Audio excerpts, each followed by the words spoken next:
Yeah, it's not on. I'm set up just like you are. Recording in progress. Welcome, everybody. The time is now 3:30, and I hereby call the April 16th, 2024 meeting of the St. Joseph County Area Plan Commission to order. This meeting is being held in person and virtually on the fourth floor council chambers of the County City Building. We'll first ask for any public comment for those in the chambers, and then from those members attending remotely. For public comment for those attending remotely, please use the raise hand function and message the host in the chat. Please clearly state your name and address for the record. We ask that board members state their name when making a motion and a second. At this time, please silence your cell phones so they do not disturb the meeting. Shelley, can we have the roll call, please? Mr. Devon, Present? Mr. Krasinski, Present. Ms. Hannon, Present. Mr. England, Present. Mr. Roush, Present. Mr. Matzett, Just made it. Dr. Thacker, Present. and Mr. Tavernier. Here. 8 members present. Thank you, Shelley. We are a 9-member commission. We currently have 7 members present and 0 members attending virtually today. What did I say, 9? You said 7. 7? Oh, sorry. We have 8 members present. We have 1 vacancy, so that is all of our current members. With that, before we get going, item number A, the comprehensive plan for New Carlisle has been tabled to next month's meeting, if you're here for that. They are looking to make some modifications and are extending that, so that should be for next month's meeting. So item A has been tabled. Can we have the reading for item B for the rezoning? Rezoning, a proposed ordinance of St. Joe Farm Limited Liability Company to zone from A Agricultural District and PUD Plan Unit Development District to I Industrial District. Property located at the 180 plus or minus acre portion of 12,000 Cleveland Road to the west of Bittersweet Road, and the 375 plus or minus acre parcel west of and abutting 12,000 Cleveland Road, 12,501 Cleveland Road, and the 17 plus or minus acre and 39 plus or minus acre parcels east of and abutting 12,501 Cleveland Road, and a portion of 52,682 Current Road, and a portion of the 180 plus or minus parcel abutting 52,682 Current Road to the north, south, and east of St. Joseph County. APC application number 303524 as tabled. Yeah, good afternoon. This is Sean Klein, Area Plan Commission staff. You will recall this rezoning petition from last month. It was tabled at your request to provide the petitioner some time to provide some additional information. This is a petition to rezone the property outlined on the screen, south of the toll road and west of Bittersweet, from mainly A agricultural to I industrial. It's also going to pick up a small strip of the planned unit development that is currently on site. However, that's not going to be a portion with any of the structures. And moving forward, the planned unit development is going to be put on its own subdivision lot. Once again, the site is predominantly zoned A agricultural currently. This is the property as viewed from current, looking east. Looking south to the portion of the property which is south of Cleveland Road, viewed from Bittersweet near I-80-90, looking southwest. Southeast portion of the property viewed from Bittersweet, looking west. This is the farm and home in the PUD, or this farm and home that's located across Current Road from the rezoning site. Solar farm across Bittersweet.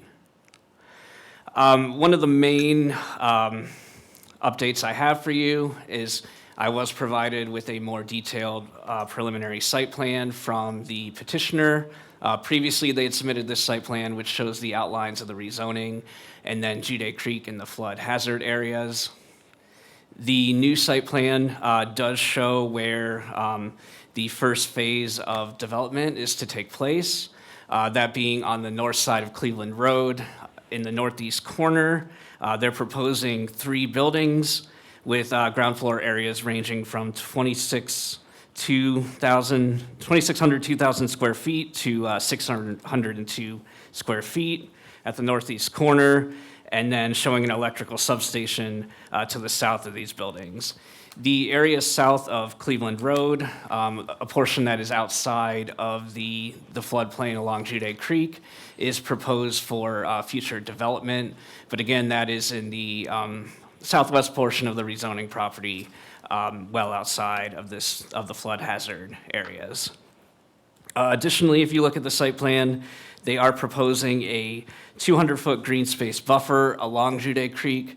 This would be measured from the center of the creek, 100 feet on either side, which would provide a buffer in excess of what is required per the county drainage board for a regulated county drain, which is 75 feet from the top of the bank. Furthermore, parking is proposed at a rate of 1 space per 3,000 square feet of building, and the site plan anticipates a total of 300 employees would be working at this site. Additionally, of course, all structures and uses would need to comply with the development standards of the I Industrial District, as well as state and local regulations related to flood hazard areas. As an additional update, based on discussions we had last month, as well as the public's concerns for more impactful heavy industrial uses, given residences further to the north across the toll road, as well as the proximity to Jude Creek. The petitioner is now proposing this set of written commitments. These would prohibit several heavier uses, including slaughterhouses, CAFOs, confined feeding operations, sewage treatment plants, coal burning power plants, nuclear power plants, mining or processing of aggregate, junkyards and salvage yards, metal and metal scrapping operations, sanitary landfills, and manufacturing uses which are particularly heavy, as well as off-premise signs. Additionally, the petitioner is committing to a traffic impact study as required by the county engineer. This study would inform what additional roadway improvements they would need to provide based on increased traffic demand stemming from this project. It's also committing to that 200-foot green space buffer, which was shown on the site plan, in which there not be any structures constructed, and just pledging to meet all local, state, and federal requirements in regard to the wetland, floodway, and the floodway fringe. Turning to traffic and transportation considerations, it's anticipated that the predominant access to this site would be via Cleveland Road. Once again, the traffic study would determine what improvements would be needed, and the county engineer would approve the number and the locations of any future access to Cleveland Road. The portion of Cleveland Road is currently a 2-lane county road with an average daily traffic count of over 12,000 vehicles. Industrial development at the site would require the extension of sewer and water services from the city of Mishawaka. These utility extensions are currently being planned. It's anticipated that sewer extension will provide service to the area of the county between Capitol Avenue to the west, Buckeye Road to the east, the Toll Road to the north, and Douglas Road to the south. And water would be provided from the new treatment plant on Veterans Parkway.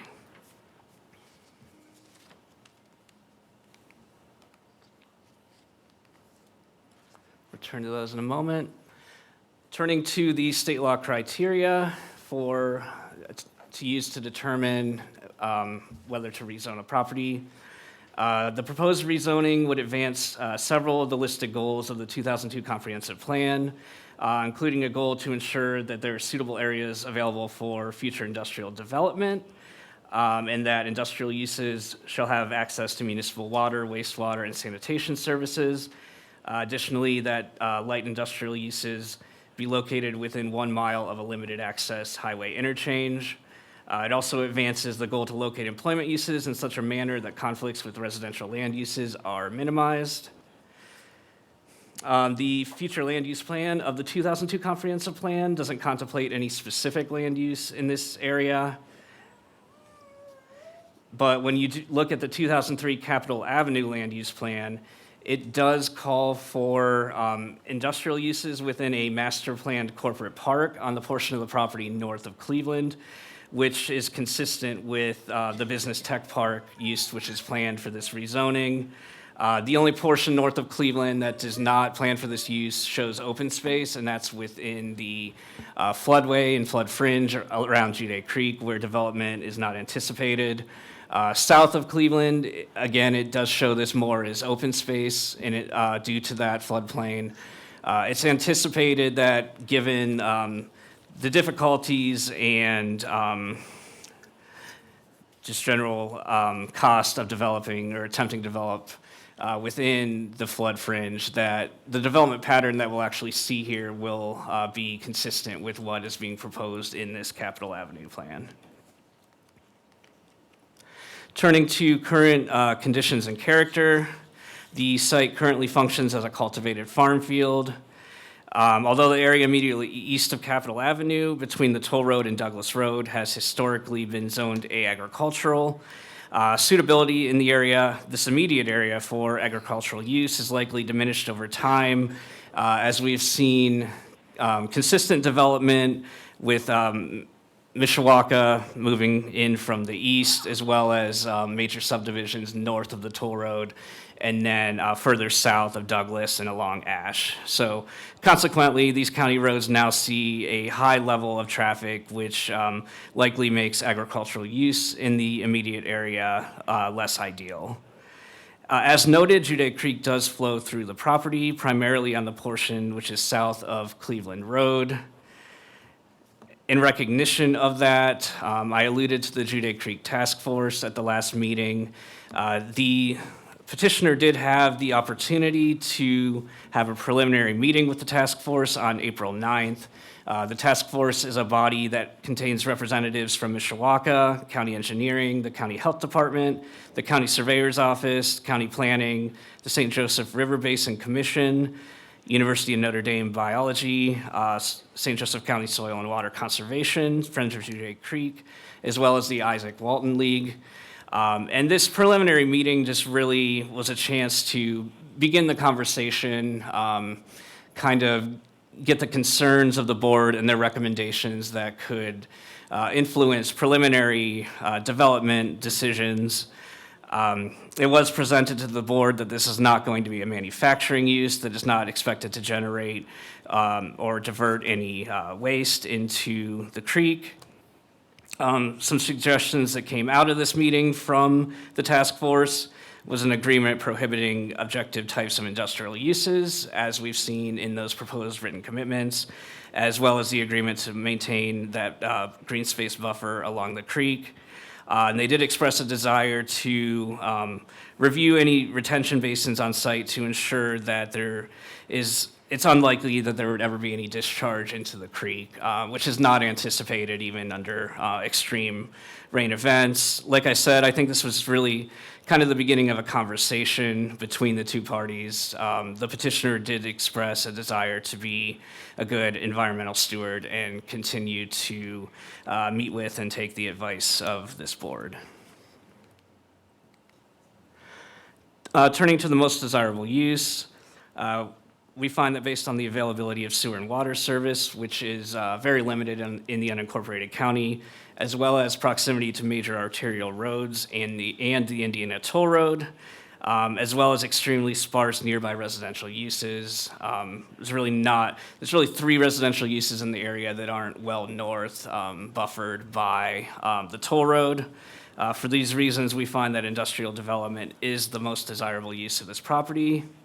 Similarly, for conservation of property values, residential uses appear to be distanced from the portion of this property which is actually developable.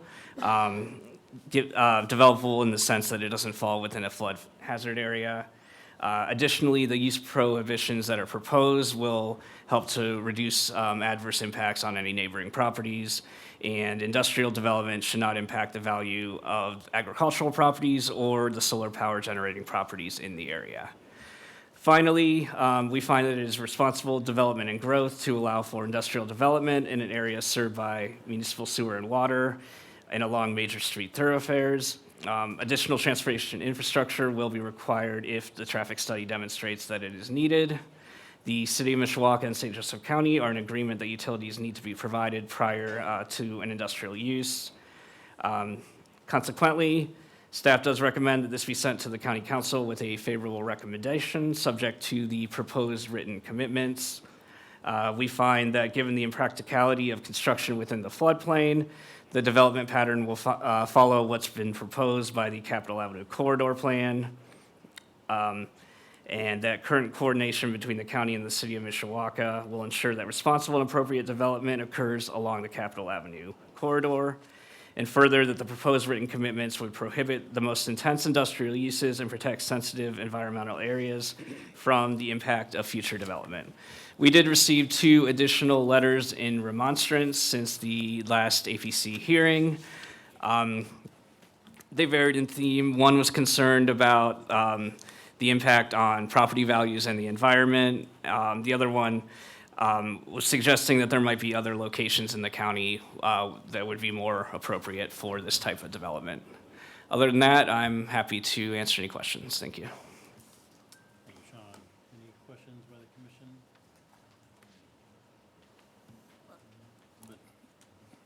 Sean, in regards to the water and sewer, is there a timetable on that? Yeah, I know there's discussions going on, but when is Mishawaka looking to do that? Do you have any idea? I don't personally. They'll do that one way or another, probably. Yeah, I mean, it would have to precede the development is all that I can really tell you.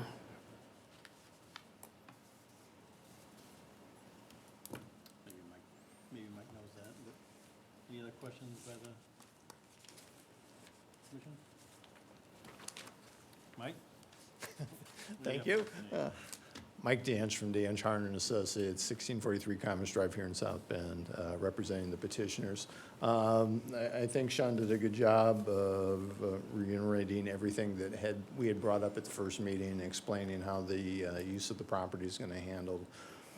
We went back to the contingent purchasers and asked them for the preliminary site plan to give the plan commission members a little bit better idea of what's happening on the property. As Sean had mentioned, this is the preliminary site plan, that first phase of development of what they're proposing. The buildings would be up in that northeast corner. That would be phase 1. Those buildings would take in approximately 1.1 million square feet of area. The commission members had asked how that was going to relate to the property, where those were going to be located. And this would be the first phase. Along with that, as we had mentioned at the meeting last month, in order to serve at this particular one, there would also be an electrical substation. So just to the south of where the buildings are located, there is an area there for the electrical substation that we've noted as well on the north side of Cleveland Road. There's also some additional areas that we were showing for retention areas. Those would handle more than, I think it's getting close to like 1 million cubic feet of capacity, which would be in excess of what the county requires for drainage for these types of facilities. That is a 5.6-inch rainfall in a 24-hour period of time. So they have placed those in the locations of where the developments are going to go. One of the other concerns and questions that had come up when we were at the meeting last month was the protection of Judy Creek, the corridor through this particular area. A couple things. As the staff had mentioned, we did meet with the members of the Judy Creek Task Force on April 9th. There were several things that were discussed. They actually did have this particular site plan. We brought that to the meeting so that they had a chance to review that. So the commission members know that their issues and things that they brought up, this is what they were reviewing. And one of the things that they had asked us to do is to take a look at that corridor for Judy Creek. In this particular case, what we were doing was showing that 200-foot buffer along the creek itself. What that would do is provide protection for Judy Creek. That takes up approximately 40 acres of this property that we would be providing additional protection for that Judy Creek corridor. They had asked us also to take a look at some of the ditch areas that run through the property. Those are the farm ditches that come from the north and go to the south. They brought up a lot of interesting things that the contingent purchasers will definitely take a look at, assuming that we can get to the engineering phase of this and through the approval stage, where we could have additional collection areas for infiltration. One of the bigger concerns that's happening along with the Judy Creek areas, there's a lot of siltation that is happening that's coming off of the farm fields and coming off of other areas and getting into the creek. So 422, 225, 71. so providing these corridors will help keep that siltation from going into the creek. So that was one of the things for the protection aspects of what we were doing. So we had brought that up. So, and they had brought up other issues that it's interesting that along this portion of Judy Creek, it's almost an intermittent stream. There are portions that we were notified of at the Judy Creek Task Force that Judy Creek actually dries up in certain locations along this corridor that we have. Most of us know what Judy Creek looks like, where we're either by the mall or we're down by Notre Dame where the water's constantly running. This particular is more at the headwaters of Judy Creek, so there are times when the creek itself is dry. But what we would be able to do, hopefully with that corridor going through, that will provide some additional protection for the creek itself. We will definitely be working with the Judy Creek Task Force as we go through the development stage, if we get to that particular portion for this project, and try to incorporate some other ideas. They would like us to do a little bit larger corridor through the creek area, but until we find out a little bit more of what we would like to do on the south side of Cleveland Road, we can't actually commit to that. We'll hold to the 200-foot that we had talked about doing, but it doesn't mean that it won't happen at a future time as this project develops. The other things that had been brought up is that if there's going to be any dewatering on the site, again, due to the soils that are out there and the seasonal high water table, that there is a process for handling that dewatering. One of the issues when you dewater close to the creek here, because of that corridor and the type of the creek it is and the environment that the creek has, they wanted to make sure that that dewatering, we would actually put that either into retention or detention areas and aerate that water.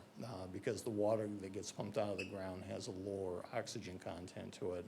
They wanted to make sure that any water that was going to go back into the creek itself had the oxygenation that it needed to have for the environment for the creek itself. So we will definitely be doing that as well. I think the staff brought up the issue about the water and sewers. As been mentioned, this development will only occur when the water and sewer from the city of Mishawaka gets extended to this particular site.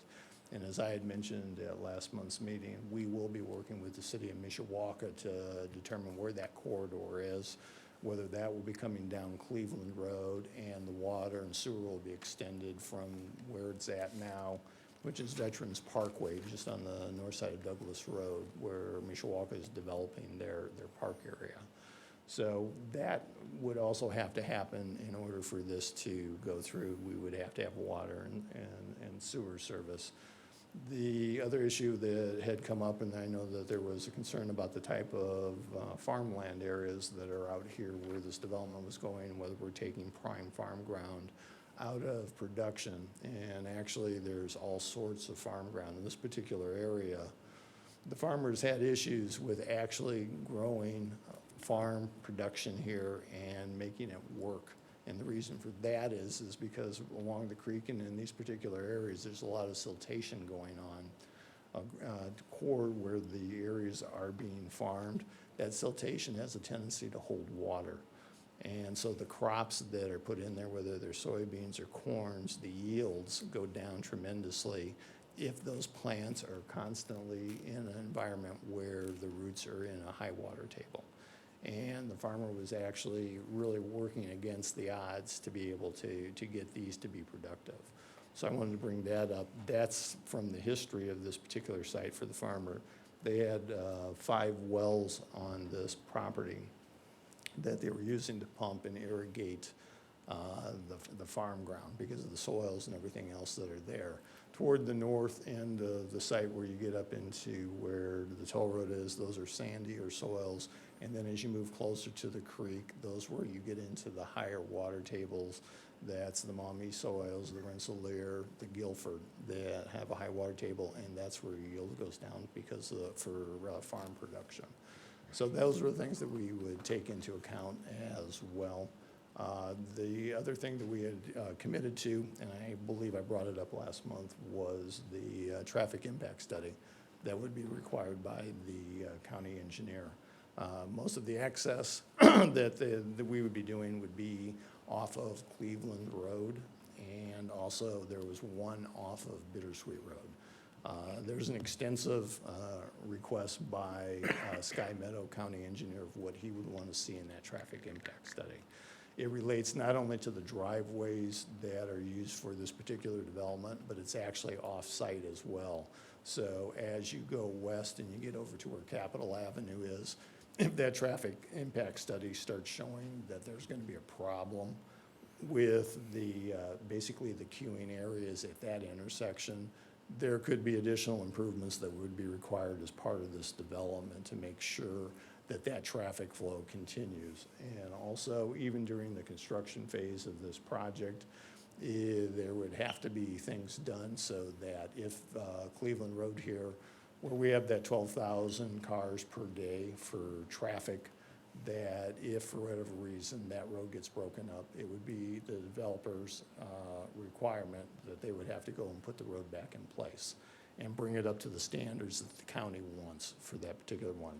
Any driveway access, if there would be a required deceleration lane passing blisters, that would also be a requirement as well as part of this particular development.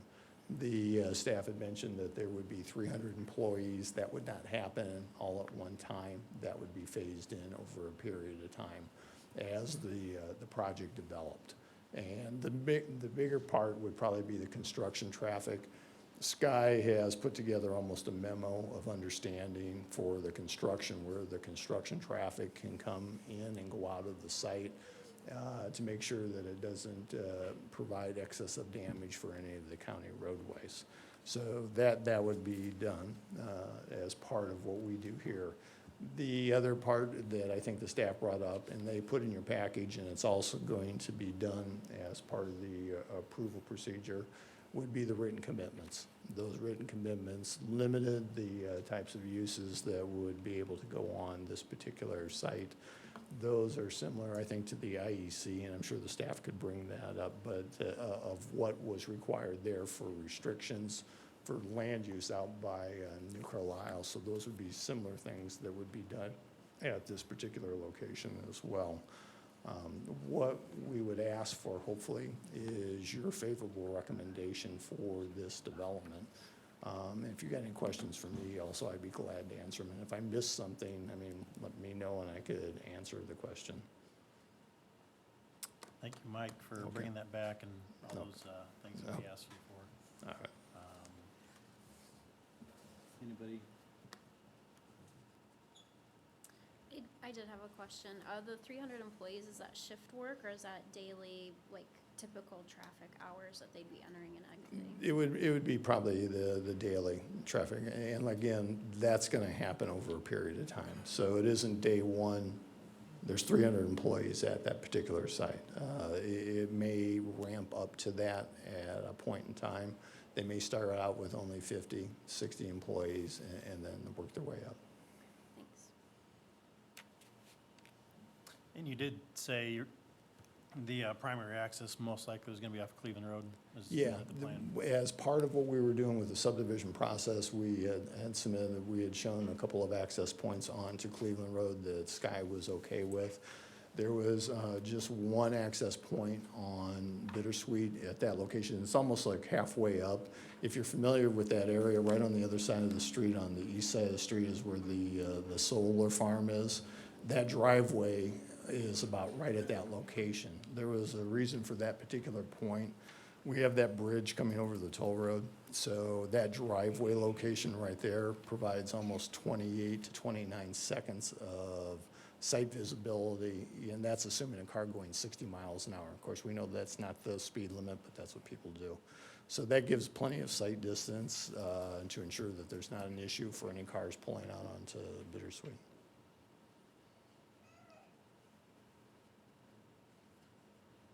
Any other questions by the commission at this time? Before I open this up to the public, we did hear several of you last month. It was already a public hearing one time. We are going to open this up to the public hearing one more time just because we have had some new information regarding this project. I will ask, though, if you were here last month or spoke last month's meeting, that you please refrain from repeating. If you got new information, that's fine. I'm okay with that, but if you could just refrain from, it is in public record. We all heard that, but there are going to be several people here, one to speak for that maybe weren't here last month. So if you were here last month or spoke last month, unless it's a new item that you didn't touch on last time, I just please ask that. So with that, I'm going to open it up. And we're going to start with those attending in person. Wishing to speak in favor of this petition, please come forward and state your name and address, and you have 5 minutes.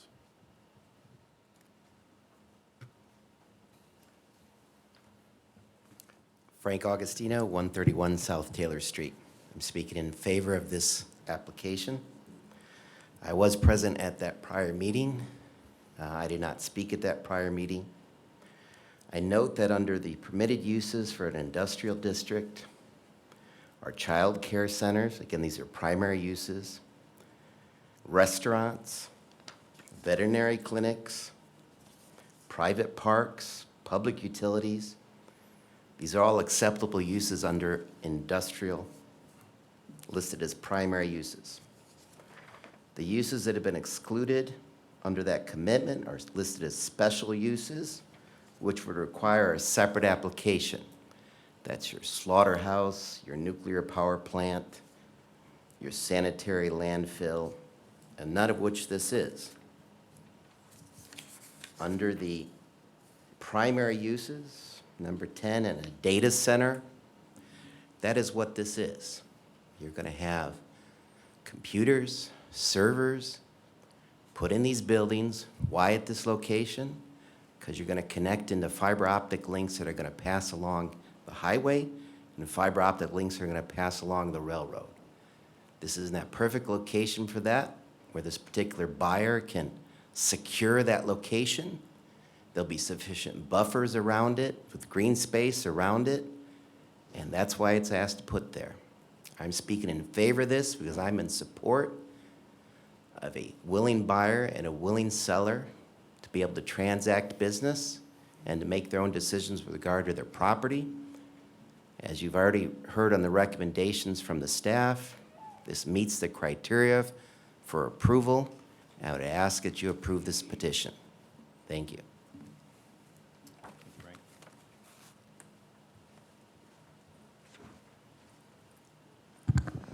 Good afternoon. Dan Caruso, 305 Compton Street, New Carlisle. This stuff sure sounds familiar to me. And I am up in support. I spoke against this at the previous meeting. I am supporting supporting the way this is proceeding. There's input being taken, there are adjustments being made. As Sean just said, there's ongoing discussion. Discussion needs to keep going on. I don't think it's a finished product yet. As most of you know, I was not against the IEC. I was against the way it was being pushed down our throats. This has to be handled in a similar manner. You have to get the public involved. You have to talk to people. Number one, let's stop the double speak. It is not an industrial park. It is not an industrial campus. Park and campus, I'm looking at somebody reading a book, playing pickleball. Let's get the double-speak words out of it, and let's call it what it is: industrial, commercial, employment areas. Let's quit trying to cover it up with nice words. That's one of the changes I would make. Again, and I still want to be clear, I am in support of this. It just, as Sean said, there's more discussion going. There needs to be further discussion. Taking the commitments from the overlay that Abby and her staff worked on, we worked on that for several years to get that wording the way it should be. Still a few things to work out, but it's as Sean said, it's a discussion in progress. And as long as you keep talking, in particular, our water, our aquifer over there is covered. You can't see it. It's got a sort of a protective clay layer, which was a little bit of a concern. Jude Creek is exposed. You see what's going on Jude Creek. You talk about you got to get additional areas to protect anything spilling into Jude Creek. I don't like the argument that it's the headwaters, that sometimes it's dry. All it takes is one time. That's water. It's gold. But again, I spoke against this the last time. I support the process. I support the way you're doing this. And I would urge you to continue to refine it. If you could table it again. I don't know. Whatever you choose, I don't think it's ready at this point. But I don't understand I don't understand the Jude Creek situation with extending the protections along the sides. But thank you. Thank you, Dan. Good afternoon, everybody, and thank you for allowing me to speak. My name is Paul Blum. My wife is Kathleen Blum. I came to South Bend. Could you state your address too, for the record? Your address for the record? Oh, okay. Address is 682 Current Road. I came to South Bend in 1972 for graduate school at Notre Dame. Met my wife, Kathy. We've been married, living in South Bend for 47 years. And we love the county of St. Joe. We have 8 kids. Things went our way. Opportunity knocked at every point. I was a special education teacher for 35 years in South Bend. So you may wonder why or how we came to the St. Joe Farm. With 8 kids, you have to do a little more sometimes. So I told my wife, I said, I can stay home and be a good dad, or I can go out and do what I'm good with on the farms. She says, get out that door and don't come back. And that's what I did.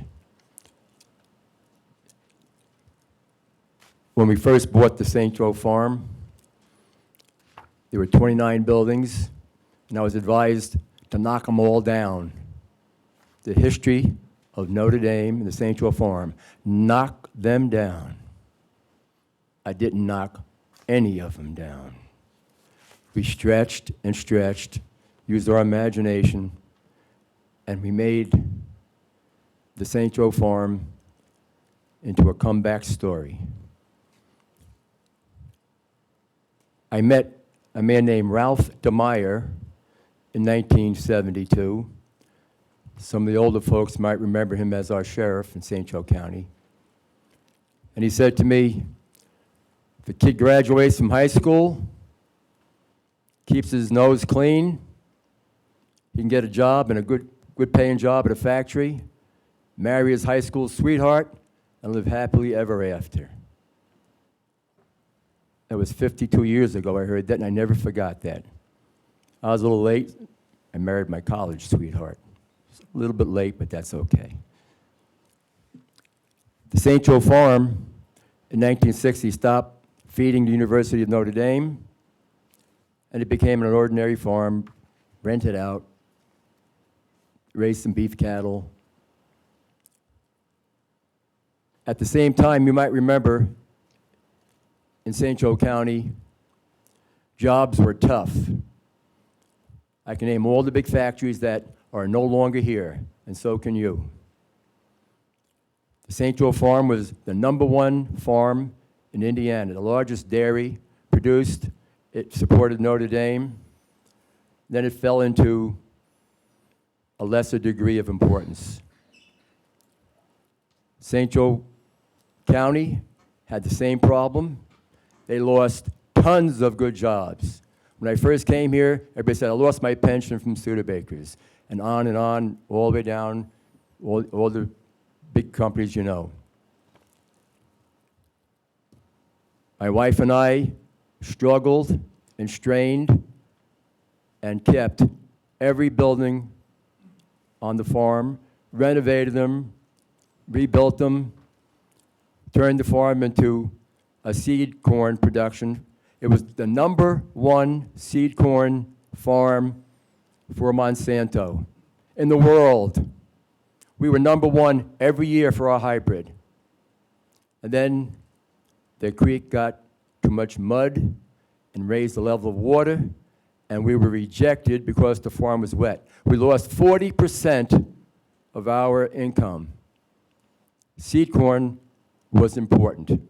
We spent millions on irrigation and improving the place. Today, the Little League uses our property for parking. Holy Cross uses our indoor soccer training that we developed.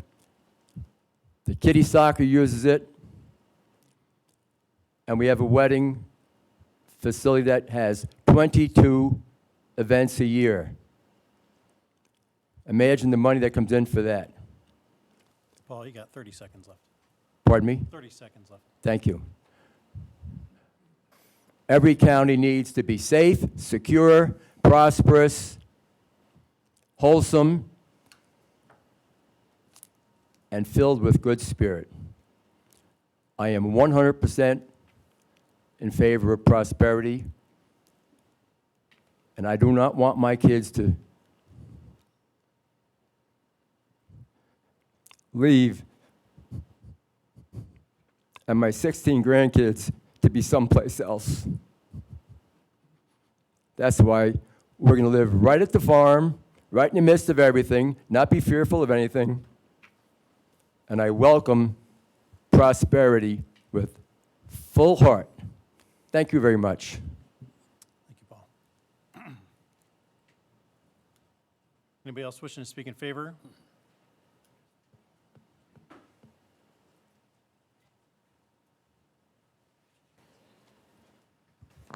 James Gardner, 1001 North Michigan Street, Lakeville, Indiana, representative of the International Union of Operating Engineers, Local 150. We are in support of this project. The way the county has worked with local labor workforces, this project's very similar to what we're seeing in the IEC.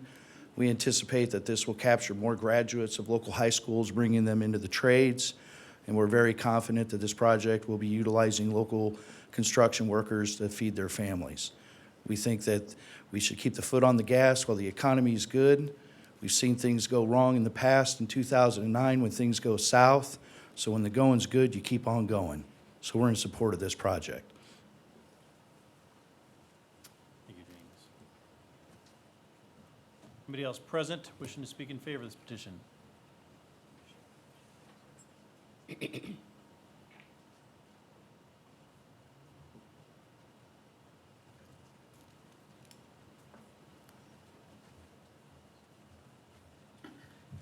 Good afternoon, Bill Shallow, Economic Development. I know I spoke at the last meeting, but I wanted to answer a question. So we are continuing to work with City of Mishawaka on water and sewer extensions. Those water and sewer extensions, we're looking at a couple of different options based on some other development happening both on Cleveland Road, Douglas Road, and in that whole corridor. So a lot of the planning that's happening will be in concert with those developments, but is active and ongoing. So we're excited about that. Also having conversations about annexation, fire service, park space development, other things that will be part of this. I think you'll hear some other things over the course of the next couple of minutes.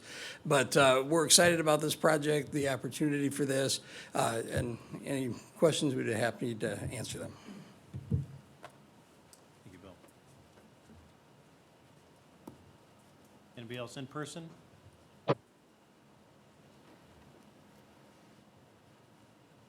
Seeing none. Online, looks like Andy. His hand raised. Go ahead, Andy. Thank you. Andy Costelli, 52860 Juniper Road, South Bend, Indiana, 46637. Thank you, Area Plan Commission, for your due diligence. I appreciate that a month ago at your last meeting, things weren't to the satisfaction that you thought they should be, so you hit pause and then you move forward. I appreciate the guardrails that you've put up, because one of the things, this has always been an area that's been identified for light industrial use. So this is not a surprise. One of the key limitations was access to utilities. That now appears to have been resolved. I think this is a great use for the property. I think Mr. Gardner mentioned that we've been very fortunate in St. Joseph County, but I also like to believe that we've made some of our fortune through very responsible planning and putting ourselves in a position where we've got companies that wish to come and are approaching us now versus 10 years ago when we were having to beg people to even look at St. Joe County. I think this is a great use for the property. I do appreciate you putting up and limiting the possible uses for this project, because then you give a great deal of security to the general public as to what cannot go there. And once again, the next step is you're hopefully going to send this with a favorable recommendation to the county council. Then that's when the work begins there as well. They're the ones who will go through some of the final processes here. So this is by no means the final step here, but it's a great first step and next step. So I appreciate your hard work and your diligence, and I hope that you pass this favorably. Thank you. Thank you, Andy. Anybody on Zoom wishing to speak in favor, please use the raise hand feature. Really, can you scroll?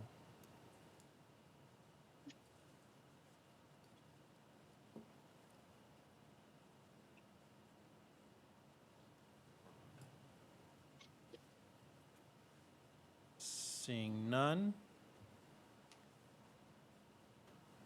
Seeing none. In person, anybody wishing to speak against this petition, please come forward, state your name and address, and you have 5 minutes.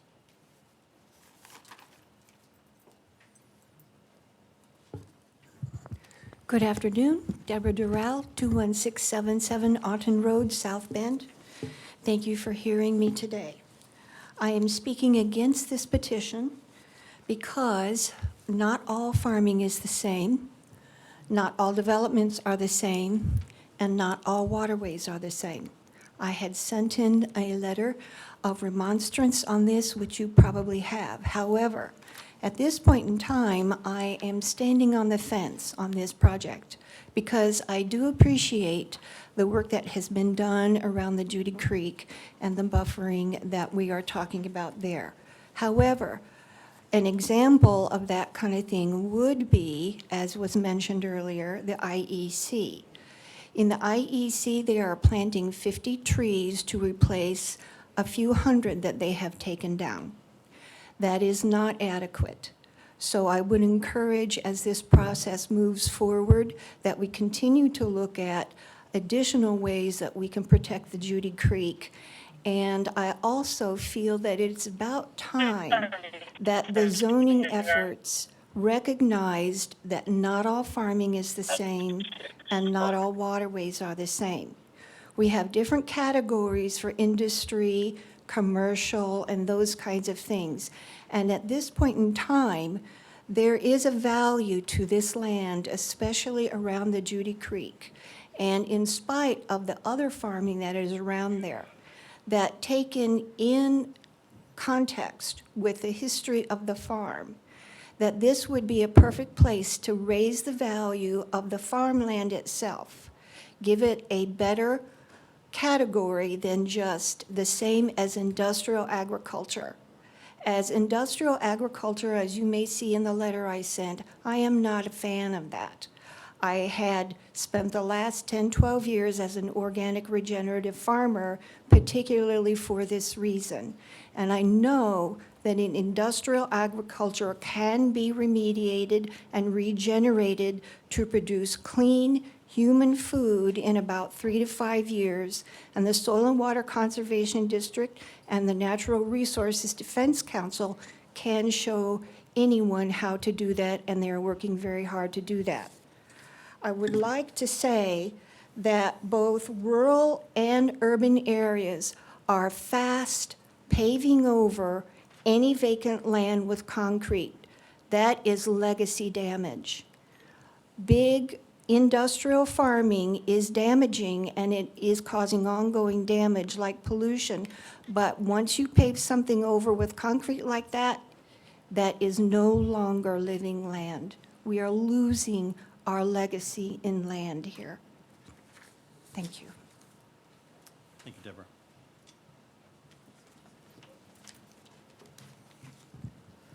Steve Francis, Judy Lake Drive, Clay Township. I'm a homeowner on Judy Lake and past president of the Judy Lake Estates Homeowners Association. We have at least 10 homes right along Judy Creek, as well as 30 homes on the lake. And the creek is very important to us in terms of maintaining its quality. I want to speak a few moments to some of the changes that occurred since last time. In the context of the comprehensive plan, and Mr. Klein, could you put up the Capitol Avenue Management Plan map, please? In the context of the comprehensive plan, it's never mentioned what goal number 1 is, and that is to maintain prime agricultural land in the county. It's always mentioned about this goal 2 and 3, but what we need to understand is you can move from ag land to industry, but you can't move and almost never move back. And so this is a one-time thing that will happen in terms of destroying prime ag land. I appreciate the meeting of the current owners with the Juday Creek Task Force. I appreciate that they are making some commitments, but let me talk to those commitments. First of all, on the Juday Lake buffer, if you will, that buffer is not something they're granting. It's a required buffer of 75 feet on each side of the creek. And the Drainage Board and Mr. Krasinski knows full well that's a required buffer on waterways. So they're expanding it another 25 feet, which about goes from me to Mr. Klein here. It's not what I envisioned. I wanted to get to yes on this. I heard after the fact they were meeting with the Juday Lake Task Force, but being the main remonstrator with several others regarding the quality of Juday Creek, I never received notice of the meeting. I don't know who attended the meeting. I don't know if there are minutes from the meeting. I would have liked to observe that meeting.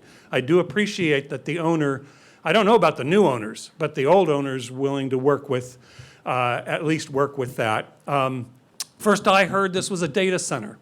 Well, let me just go to this map. If you look at this map, the green area there is from Cleveland Road down. So you can see the creek is at the bottom of that green area there. That 100-foot buffer on each side is a small sliver, even if it adds up to 40 acres on the length of it.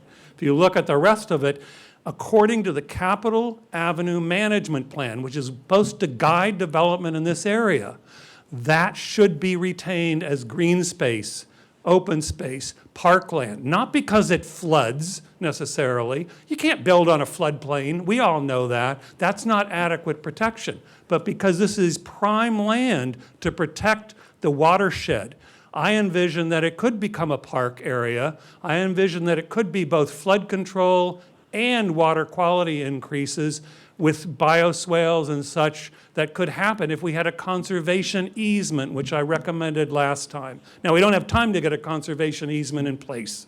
I mean, that takes time, it takes commitment, it takes a trust and so on to put the land into. But I still maintain that that is the proper approach, not increasing the buffer and saying that's good enough because it's another 25 feet beyond what the drainage board would require.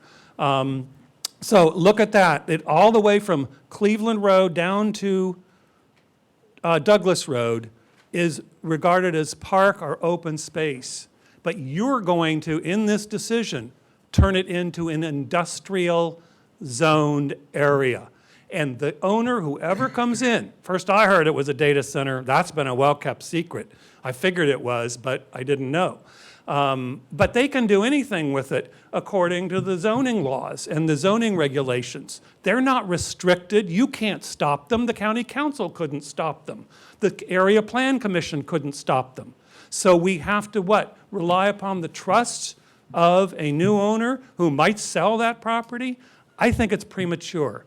I think the commitments added to the industrial site are easy for them to make. They knew they weren't going to use that land for those types of things, a shredder, a CAFO, a slaughterhouse, and so on. But we don't know what the future holds. And those commitments were made at the last minute at a county council meeting 4 years ago and then woven into an overlay. They are not commitments that might be appropriate for this. So I ask that you send this with an unfavorable recommendation or table it further. Thank you. Thank you, Steve. Anybody else present wishing to speak against this petition?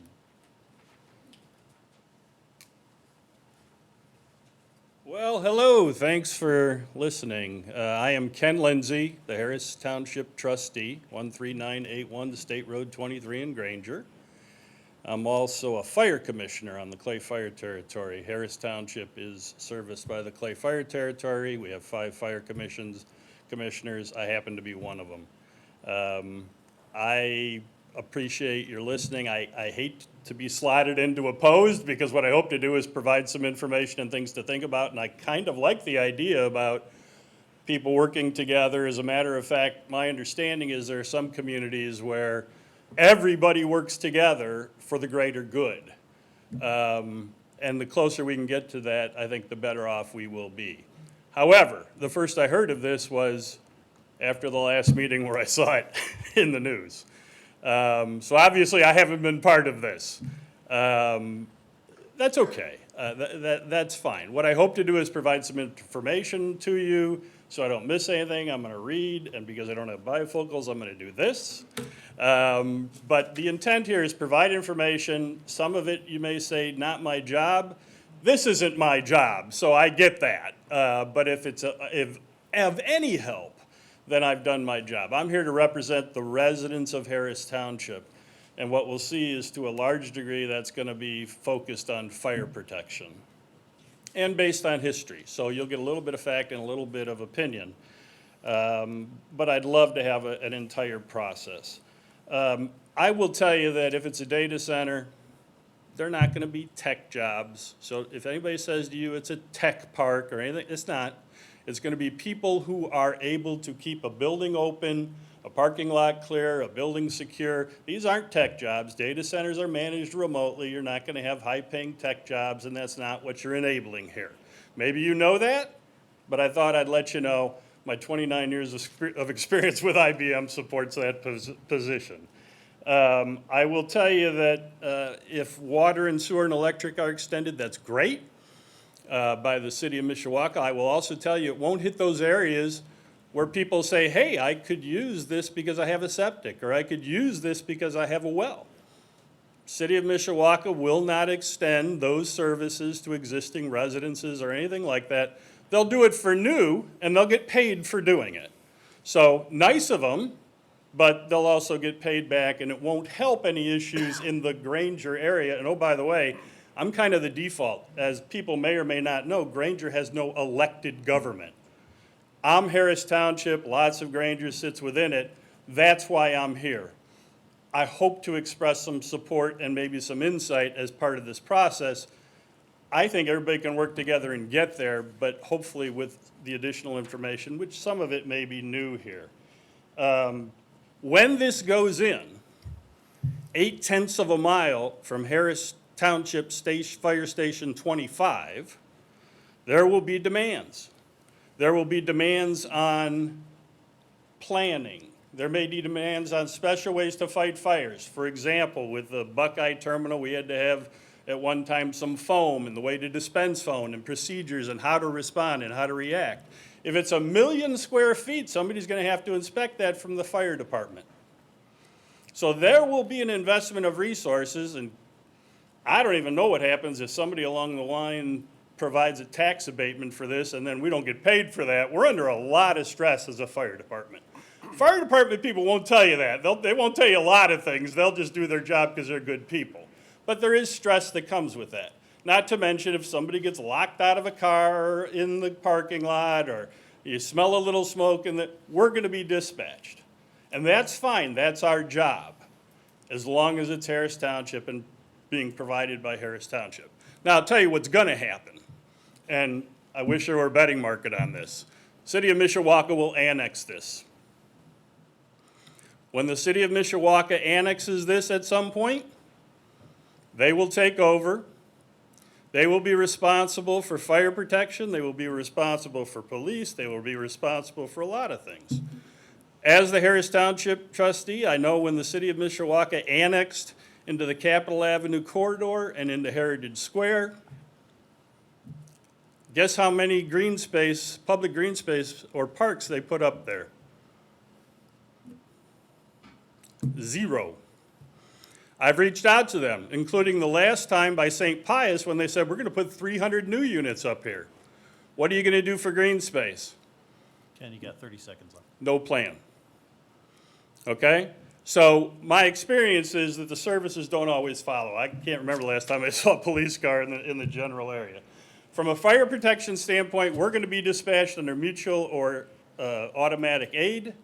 There'll be demands on us. We will be the ones responding. We're 0.8 of a mile. Our second station is 2.5. The closest Mishawaka station, 5 miles away. If Mishawaka, as part of an annexation, says we're going to put a new fire station, we'll all be happy. But the reality is, again, not your job, maybe, is what you say. If we're all working together, maybe those things should be part of the discussion.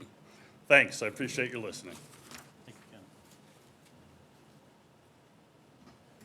Anybody else in person wishing to speak against this petition? Please come forward, state your name and address.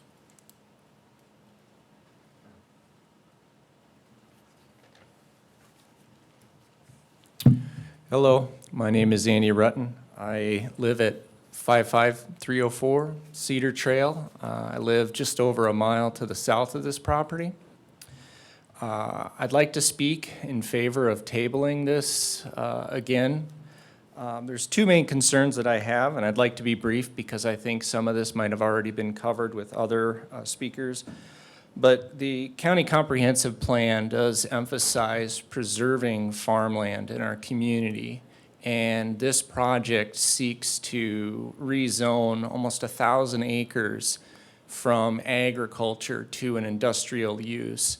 It looks like only a portion is going to be used up front, maybe a third. And so my question is does all of this area need to be rezoned at this time, or could just a portion of it be rezoned? The second concern I have is the wetland area that is in the southeast. This area has been farmed for many years, and it's farmable because it is drained with the drainage ditches that run in that area. If that water is not removed from the site, this area would quickly revert back to a marshy wetland that I think would be a pleasant feature in the community. So I was just wondering, could the rezoning plan here include more detail on how that particular area to the southeast could be conserved? And I would just ask that the owner just try to be as generous as possible with conserving the conservation of that area. Thank you. Thank you, Andy. Anybody else in person wishing to speak against this petition?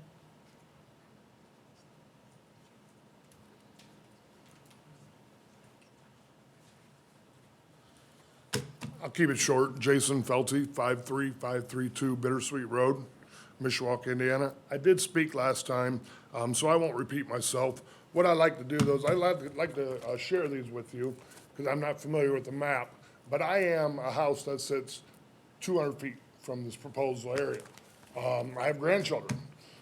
I have 5 acres. This is my backyard.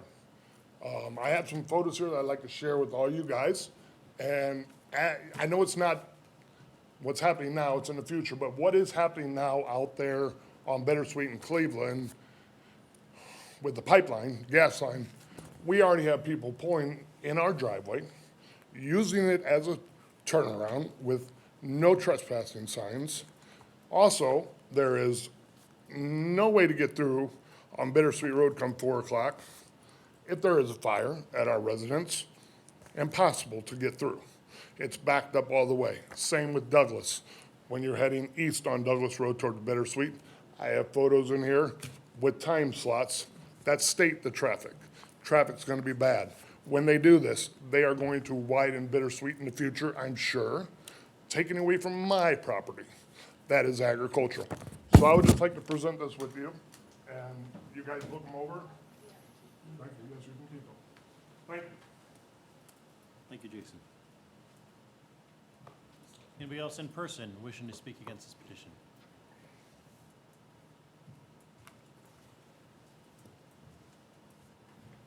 Seeing none. Looks like we have a few hands up on Zoom. Andrea Hartstein? Hartstein. Yep. Please say your name and address, please, for the record. Thank you. Good afternoon. I'm Andrea Hartstein, 50804 Partridge Woods Drive in Granger. Ladies and gentlemen, thank you for allowing me to say a few thoughts today before you consider rezoning. As I sit before you today, I can't shake the sinking feeling in my gut that has plagued me since last fall. It's the sensation of helplessness, of watching our community's essence slip away. You see, we may be unincorporated, but we're not voiceless. We chose this status for a reason, a choice made decades ago after careful consideration of how it would shape our identity. Yet here we are, facing the prospect of our heart and soul, our very identity, being sold to the highest bidder. Once pristine areas like Jude Creek and our prairies are now mere commodities, and every effort should be made to protect and preserve them. As a longtime resident who wishes to see Granger thrive for generations to come, I am deeply concerned about our infrastructure. With 30,000 residents relying on wells and septic tanks due to our unincorporated status, our vulnerabilities are glaring. Meanwhile, neighboring towns enjoy the stability of city water systems, leaving us to fend for ourselves. Their interest is in annexing what will make them money. But there's no interest to annex Granger as a whole because of the cost to solve our problems.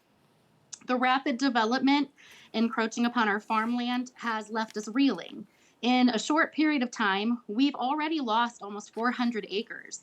This rezoning would add potentially another 900 acres to concrete jungles with little regard for the strain on our water resources or the congestion choking our roads. I've witnessed it firsthand on Adams Road, where 2 neighborhoods and a third one on the way has sprouted up while our infrastructure struggles to keep pace, turning once safe intersections into hazardous zones. Former trustee Jermaine Goff, she captured our dilemma perfectly when she penned The History of Harris Township, fearing that our community's rapid growth would eclipse its rich heritage. And now, as we stand at a crossroads facing annexation and rezoning, I implore you to consider the voices of those who call Granger home. Dr. Kreider's words from 1989 echo in my mind that Granger is not merely a suburb. It has its own spirit, its own identity. Yet with each annexation, that spirit fades a little more. I, for one, cannot stand idly by as our farmland is paved over, our wildlife displaced, and our cultural heritage diminished. So to those considering the rezoning and annexation that I'm sure is to come, I offer my resounding plea of no. No to the erosion of our community's character, no to sacrificing our farmland for the sake of profit, no to silencing the voices of those who cherish Granger's past and future. Thank you for hearing my impassioned plea today. I implore you to carry these thoughts with you as you weigh the future of our beloved Granger. Thank you, Andrea. Emily Troush? Yes, can you guys hear me? Yep, go ahead and state your name and address for the record, please. You have 5 minutes. Yes. Emily Troush, 10521 Fawnwoods Court, Granger. I want to talk to the Area Plan Committee today and ask a simple question to you all. What do you want St. Joe County to be for the next generation? While you ponder that question, I would like to shed light on the community's perspective in which you serve. The people of Granger have found it very disturbing on the lack of transparency and lack of information available on the proposed St. Joe farm property development. And even after the presentation today, we still have very little knowledge of the buyer, of the data center operations that will be taking place, the effects on the community, the environment, or how it affects our water infrastructure. But one can assume it will be a tremendous eyesore, a definite traffic increase, possible decrease in home value, and likely the expansion of Mishawaka boundaries into Granger. I'd like to share with you some remarkable statistics. The United States as of 2000 had roughly 943 million acres of farmland.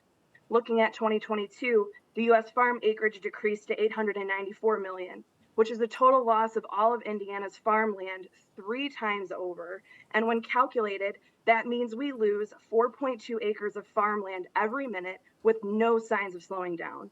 Development is consuming an average of 40,000 acres of agricultural land per year across the U.S. For Indiana alone, since 2017, 3,000 plus farms have been lost and close to over 400,000 acres has been lost.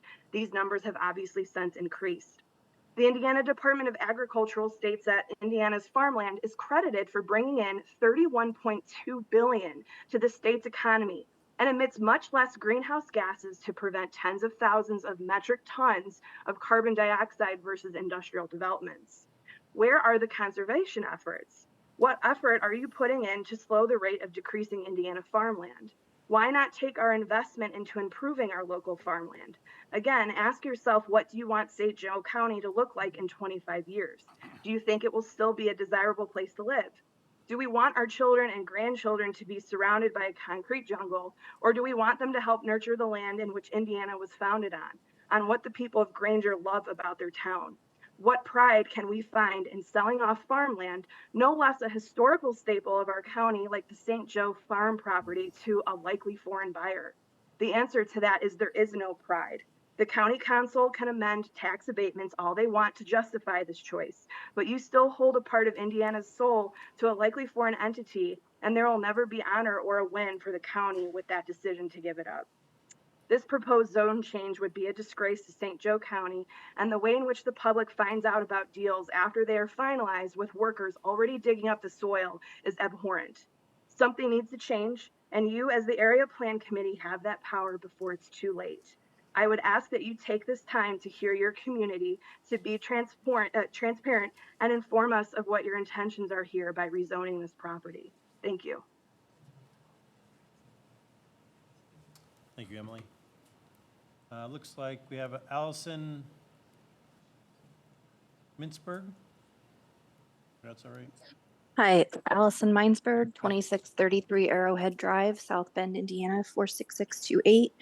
I am the person that submitted some maps of other large sections, 20 acres and up, that are adjacent to others, going up to 100 to 200 acres that could be used to facilitate these types of data centers without the disruption to farmland and waterways. So while I was suggesting other sites, the primary purpose of my concern is to note that, as others have mentioned, there's been substantial switch over of land types from agricultural to other land uses.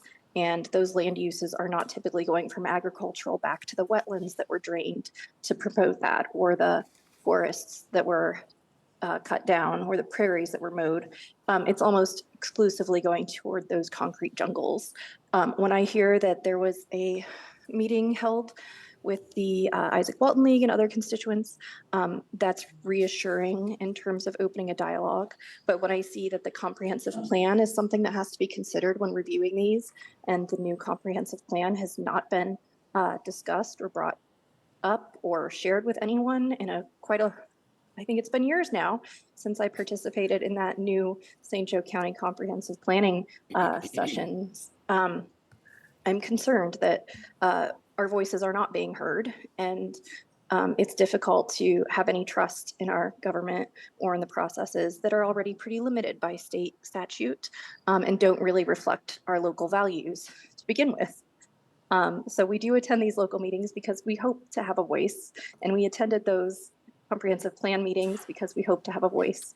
And I think that this should be tabled, and instead of a promise to have a green buffer, which in no way suggests that it's something that's not going to be mowed or fertilized or weeded or anything like that, that perhaps the landowner should consider donating the Jude Creek corridor to the Nature Conservancy or some other land trust, and then proceeding with the request for the rezoning so that we could be reassured that there would be binding land use restrictions that support the watershed. Thank you.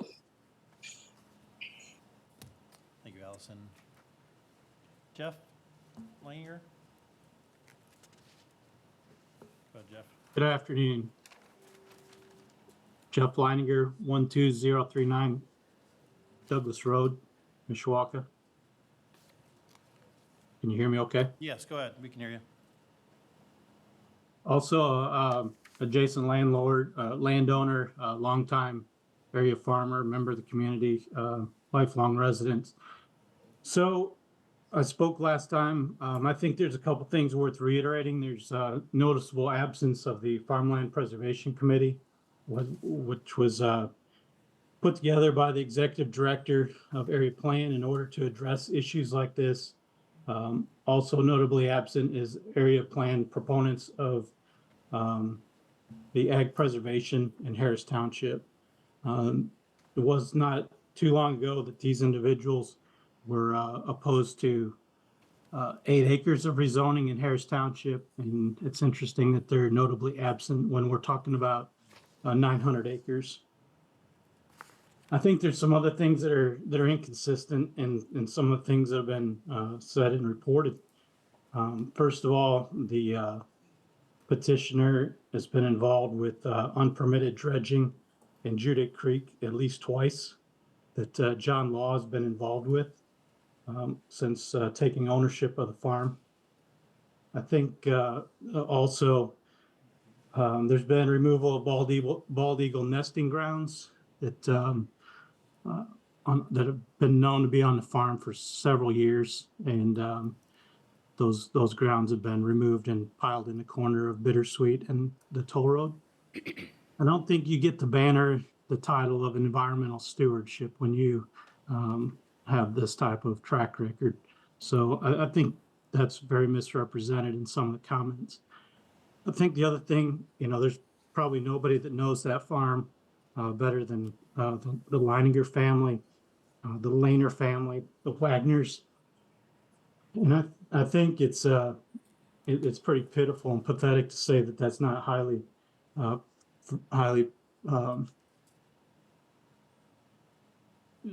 it's a high production farmland.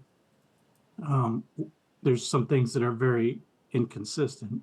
Number one, how do you have supposedly the #1 seed corn production in the world via Monsanto, which again, I would challenge where that data comes from and the accuracy of that data.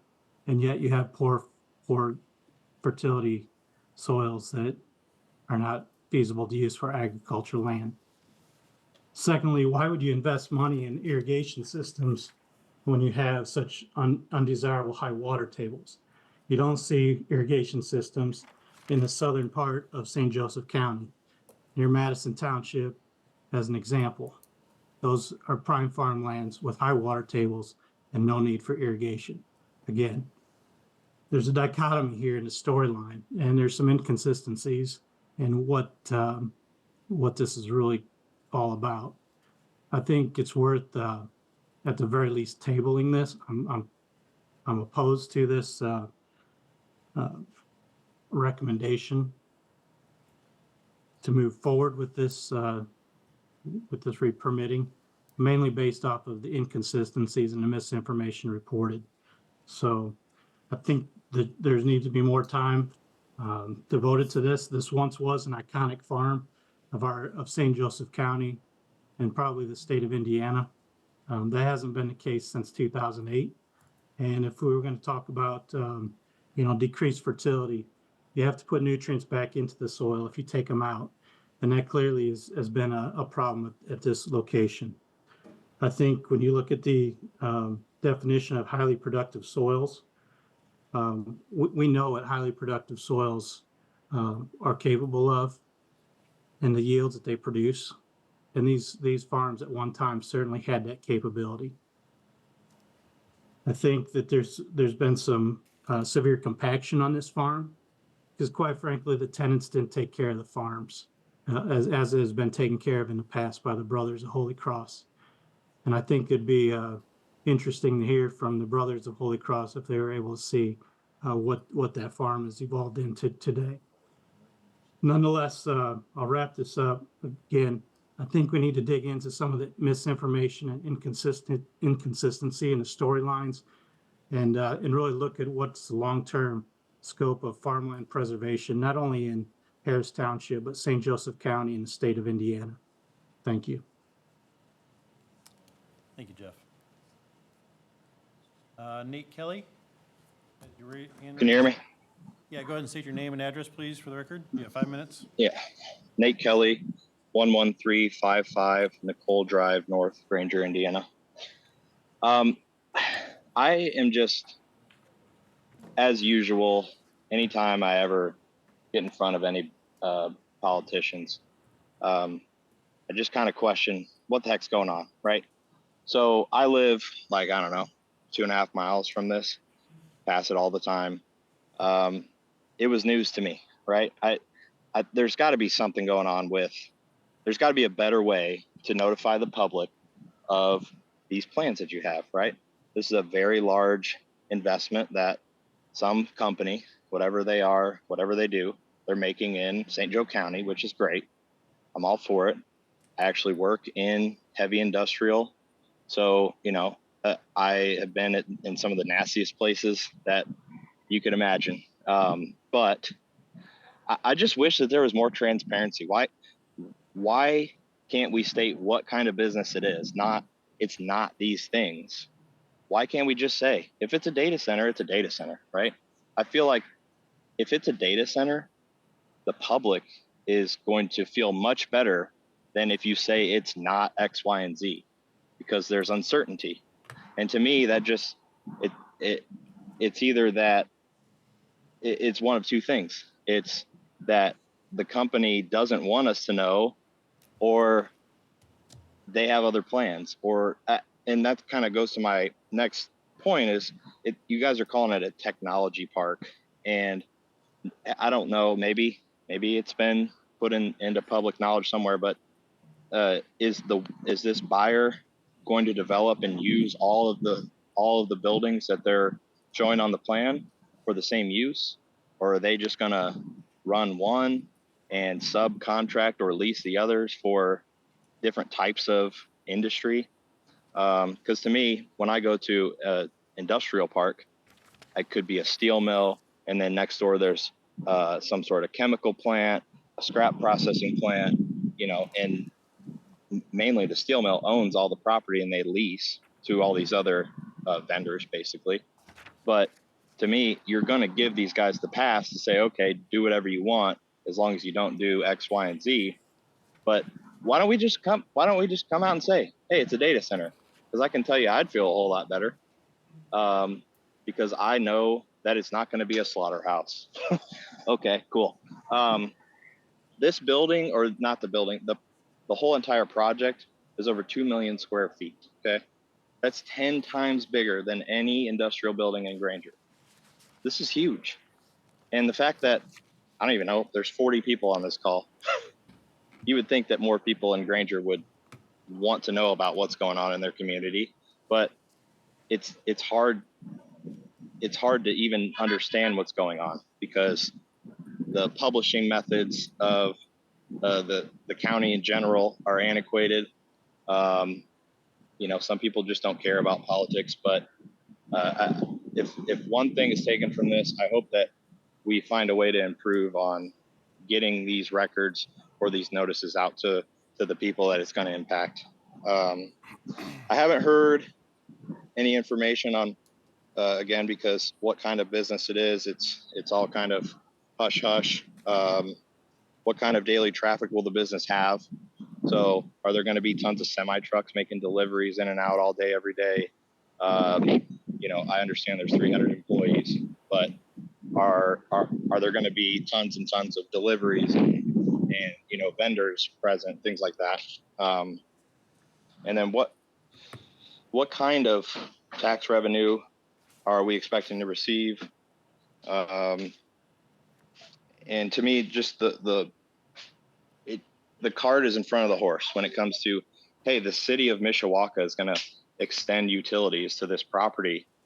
It just doesn't make sense to me, right? To me, that just screams that, hey, St. Joe County is going to figure this out. We're doing the bidding for the city of Mishawaka, and they're just going to come in and annex it.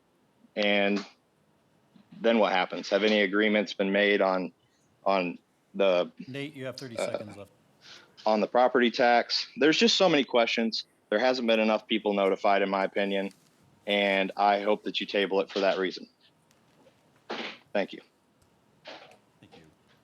Is there anybody else on Zoom wishing to speak against this petition? Please use the raise hand function. Is there anybody in chat?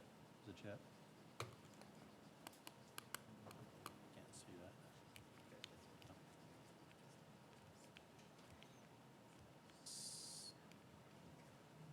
Seeing none, I will now close this to the public.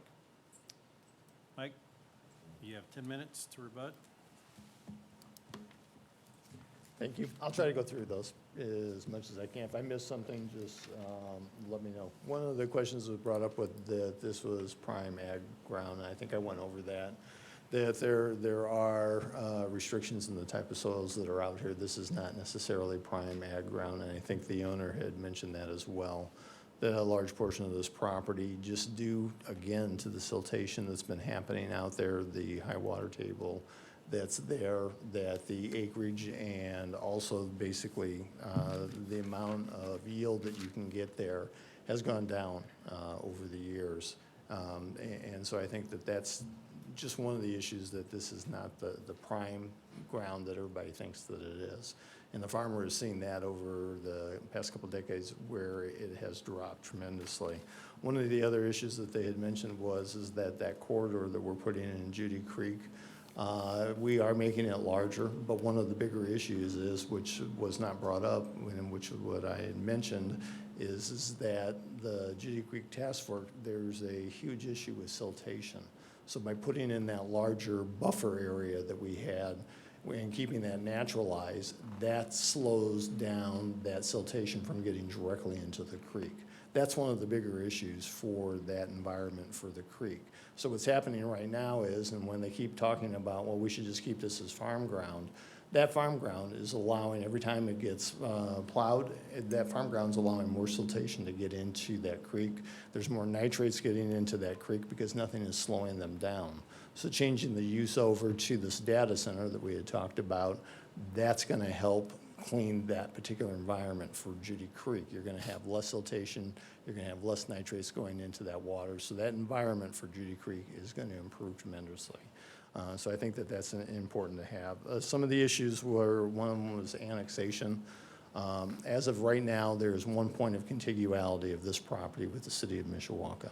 Per state law, that means it cannot be annexed. We took a look at this. The only way for this to be annexed is that there would have to be several other property owners that are adjacent and west of this site that would also want to be annexed into the city of Mishawaka. There isn't any forced annexation going on. Basically, the state law changed back in the 90s where it made that almost impossible to happen, where there would be a forced annexation. So that issue that Mishawaka is somehow magically going to bring this into the city cannot happen by state codes. The other issue is that if annexation has to occur. There has to be another public hearing that goes along with that. So that's not something Mishawaka can just walk into, even if they could figure out a way to get to it. It still has to go through a public hearing process. There still has to be services provided.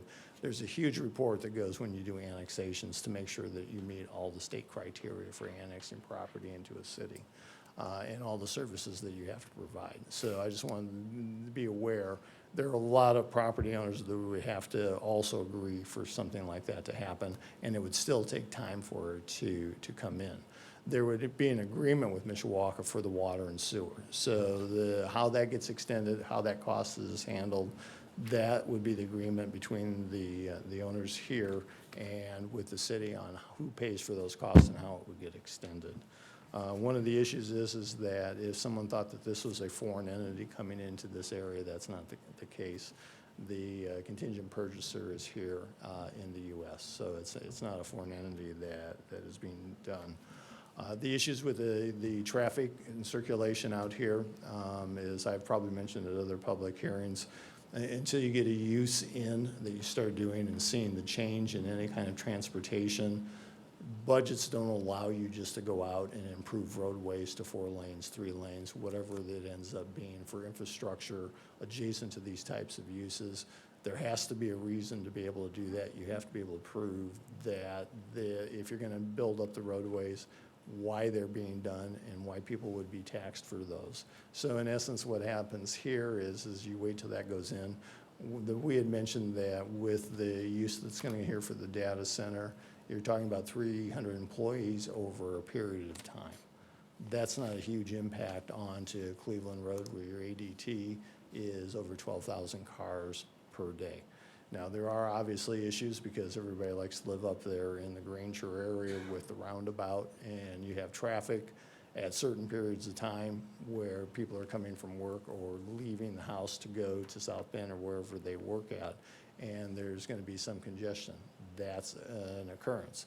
But that's what the transportation people like MACOG take a look at to see how improvements can be done based on whatever the data is for the traffic patterns that are occurring in these particular areas. This particular one use would not have a huge impact on that daily average traffic count for either Cleveland Road or for Bittersweet Road.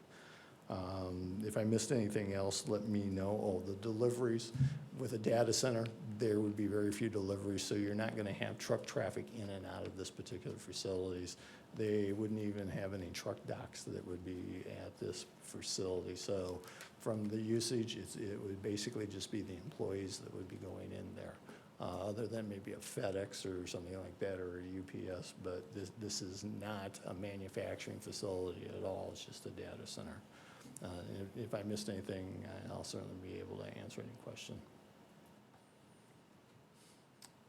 Any questions by the commission? Yes. Molly, go I ahead. have a couple for you. Excuse me, Molly, can you make sure you speak into the microphone Yeah, so the sorry audience about can that. hear you? Thank you.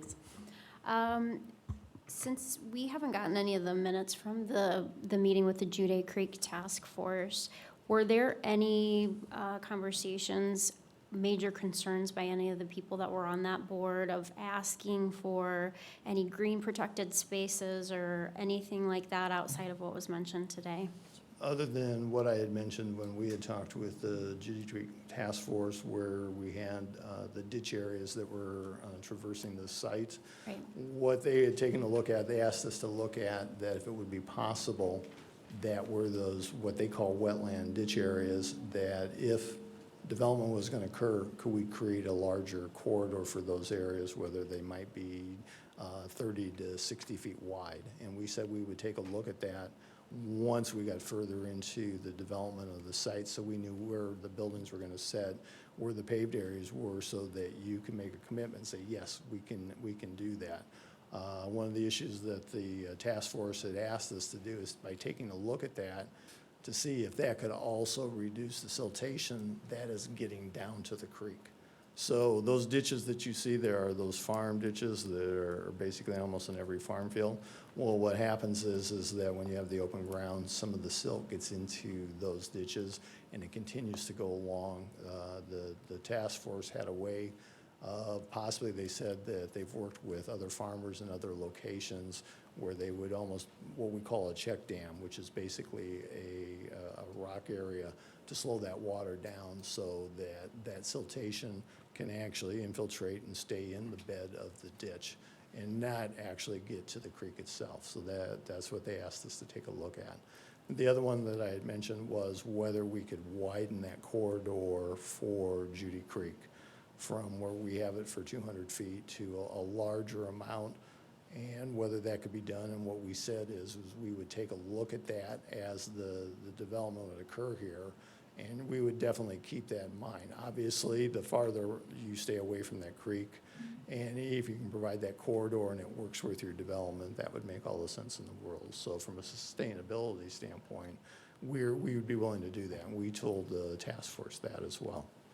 And then the last one I think I talked about was the dewatering issue, to make sure that any dewatering that happened during any kind of construction that occurs on the site, that we take care of that through either a ponding and an aeration fountain type situation, so that any water that was getting back into the creek had the oxygen level higher, and that's what they had asked for. Angela Smith with Dan Charner Associates, offices at 1643 Commerce Drive. The other thing that was brought up, and something I think that's important to state here, is the concern about having native vegetation in these kind of buffer areas. We've talked about that with the client quite extensively. They are excited to kind of contribute that way. They're willing to commit that at least 50% of all of the required planting will be the native vegetation. They think it'll be much higher than that. But again, this is so preliminary. They're not at a stage where they're picking specific plant material yet. But they are very conscious of the fact that this is an area that's very unique, and they want to help not only preserve but restore the native portion of this property. So they're willing to make that commitment about the vegetative material and continue to have that conversation as we go forward. Thank you. The second part of my question, I'm not sure if this is something you're able to answer, or if this would be more area plan, but over the history, probably before the brothers had it, during the brothers had it, after, has there ever been any acquisition that's been tried to be made to save Jude Creek, keep it as a preserved parkland? Is this something that's ever come up prior to this development? Not that I'm aware of.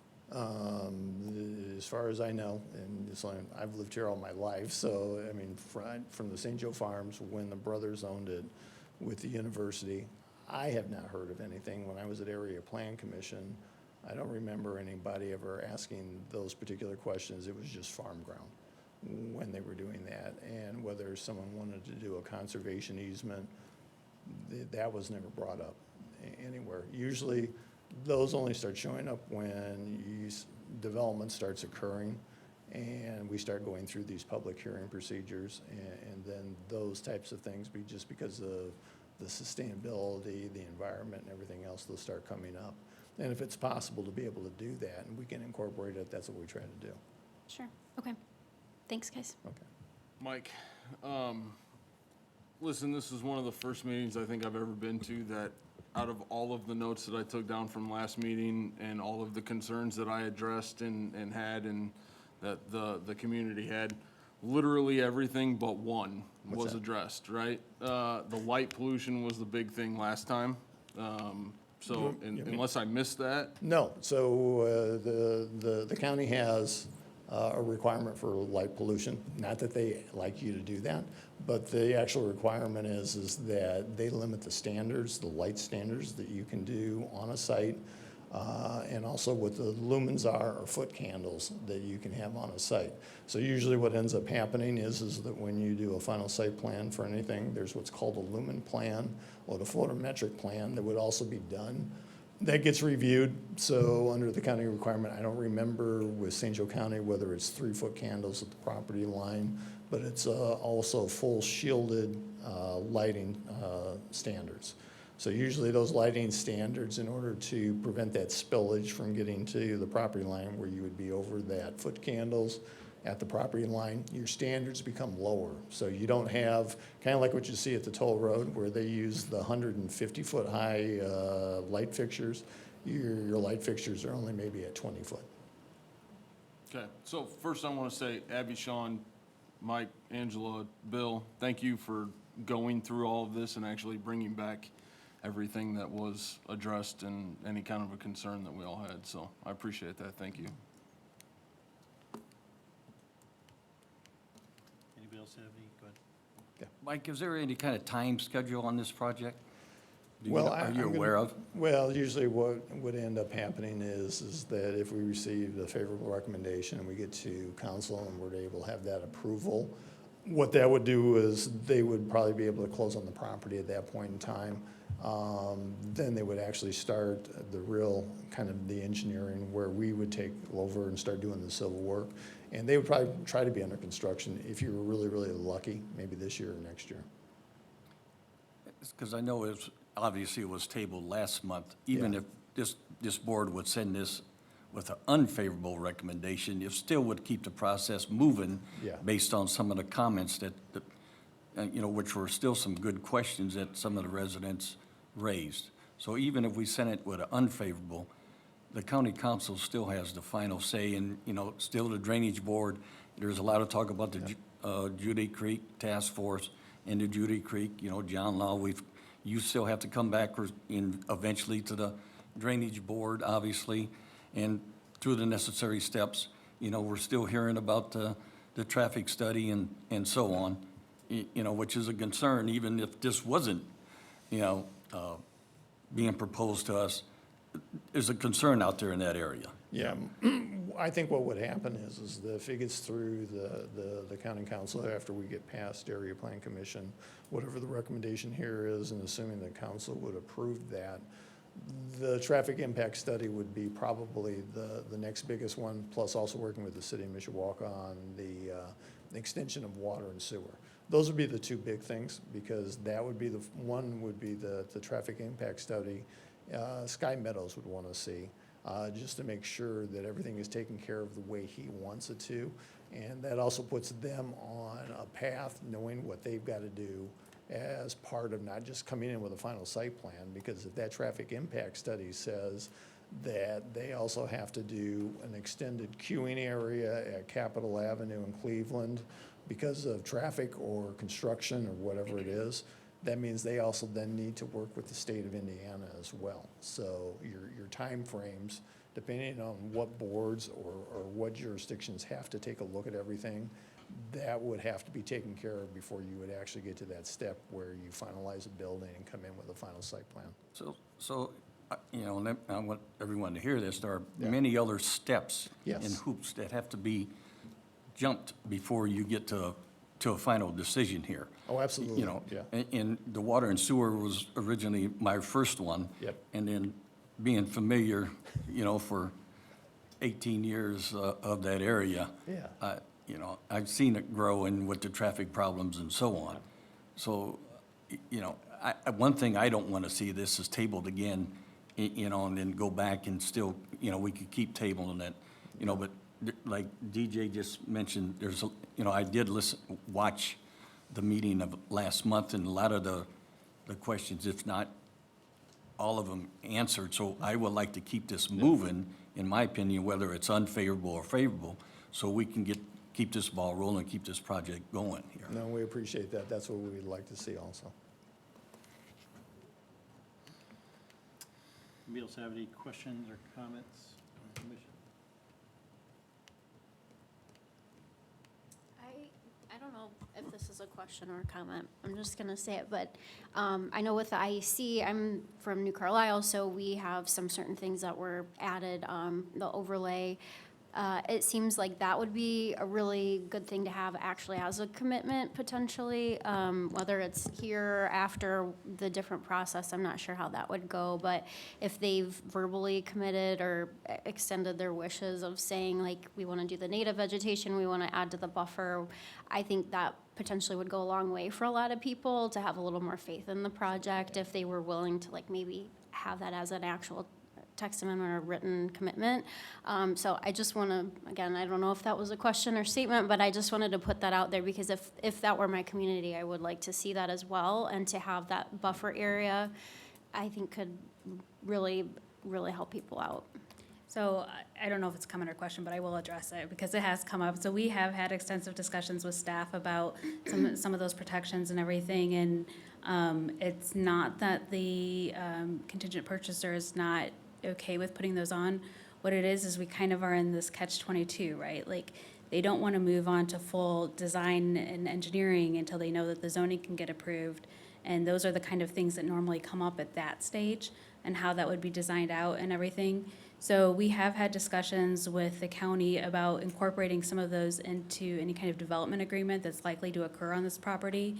So the very first step they have to know before they can move forward, and why we want to see the process move forward, is whether or not this property can be properly zoned for what they want to do. And then they have a whole host of teams waiting to jump onto all of these next steps. But they don't want to do a lot of that until they know whether or not this is a viable site. So they are fully committed to continue to work with the county. They understand these regulations. I would be hard pressed to guess, or to say that they wouldn't like far exceed any of those regulations that are seen in there. And so they're not at all concerned about the what they have seen in the IEC overlay. That's been shared with them. There was nothing in there that gave them any concern or delay. They just can't commit to something until they can actually start designing stuff to match it. I feel like, and I mentioned this a little bit last month, you know, obviously there's been a lot of comparison between IEC, New Carlisle, and this property just because of the scale of it, I think.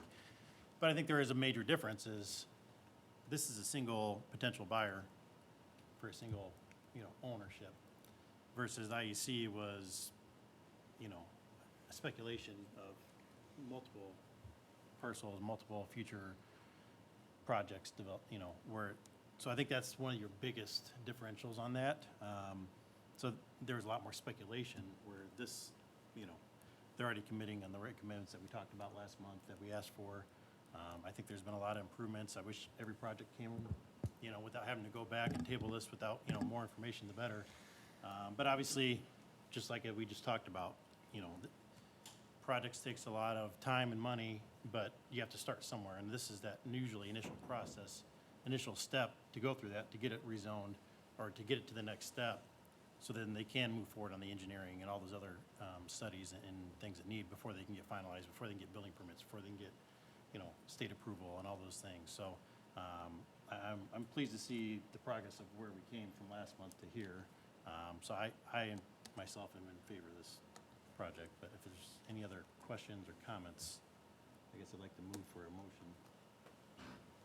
So I'll make a motion, and again, I have faith in Abby and her team, Bill and your team, Sky and his team, Harner's, or Dan Charner's team, or Danch's team, sorry, that this is all gonna get handled and things are gonna go and the traffic studies are gonna get done the way that we want them to. Listen, I just moved from 1.5 miles from this area, so I understand 110% the dumpster fire of the traffic is out there, right? And I know it's been on their radar for a long time, and maybe this will be the thing that kicks off the traffic issue, right? And fixing that traffic issue. So I'm gonna make a motion that we send APC 3035-24 with a favorable recommendation to the county council, subject to the proposed written commitments in the staff's report. We have a motion. We have a second. Tom England, I'll second. We have a motion and a second to send EPC 3035-24 to the St. Joseph County Council with a favorable recommendation, subject to the written commitments. All those in favor? Aye. Aye. Aye. All those opposed, same sign. Aye. 2, 6-2. 6-2, motion carries.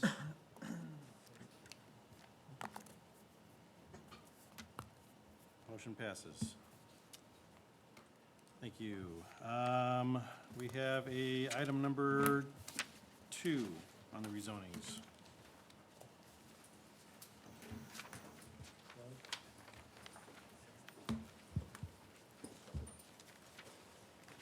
Thank you.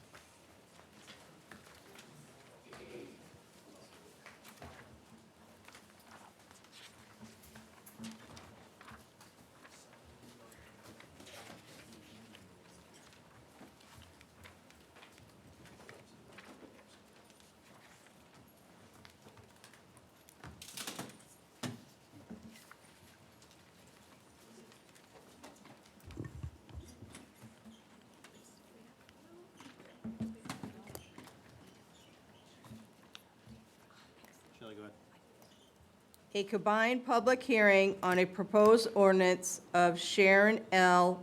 and Kevin Bond, 2011 revocable trust to zone from C Commercial District and OB Office District, Office Buffer District to R2 Residential District and C Commercial District, and seeking the following variances. From section 154.122 sub A to B to allow for 2-family, 3-family, or 4-family dwellings on lots served by public or municipal sewage system and private wells, where a public or municipal water system would be required. Variance number 2, from section 154.122 sub A to C to allow for 2-family, 3-family, or 4-family dwellings on a minimum lot area of 3,500 square feet, where 6,000 square feet would be required per dwelling unit. Variance number 3 from section 154.122 sub B1 to allow for a minimum lot width of 35 feet, where 75 feet is required for lots served by a public or municipal sewage system. Variance 4 from section 154.122 sub C1 to allow for a front yard setback of 10 feet, where 35 feet would be required for lots abutting a street with 50 feet of right-of-way. Variance 5 from section 154.122 sub C2 to allow for a single side yard building setback of 0 foot, where 10 feet would be required for attached dwelling units. And variance number 6 from section 154.122 sub C3 to allow for a rear yard building setback of 11 feet, where 40 feet would be required. Property located at 50430 Bittersweet Trail, 12349 State Road 23 Highway, and a vacant plus or minus 6.79 acre parcel west of the abutting 12349 State Road 23 Highway. St. Joseph County, APC application number 3036-24.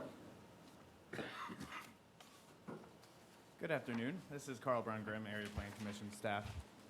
The proposal today is to rezone the 3 highlighted parcels shown here to allow for a new mixed-use development. The petitioner is looking to rezone the property to R2, residential in the north, to allow for medium-density housing, and C commercial in the south to allow for new commercial construction. The properties are currently a mix of C commercial and OB office buffer zoning after being rezoned in 2001 and then 2006 from single family and OB to allow for a mini storage use that never materialized. Looking at the surrounding area, there is single family residential to the east and north, including a typical St. Joe County single-family residential development abutting directly to the north.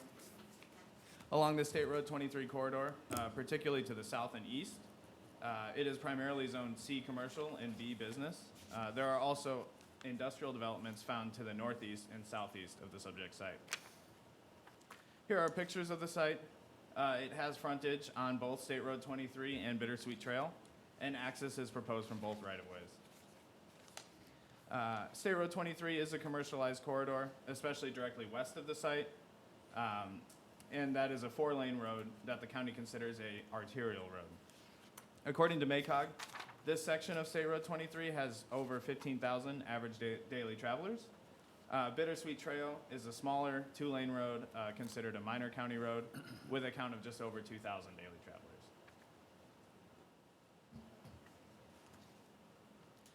This is the site plan submitted by the petitioner.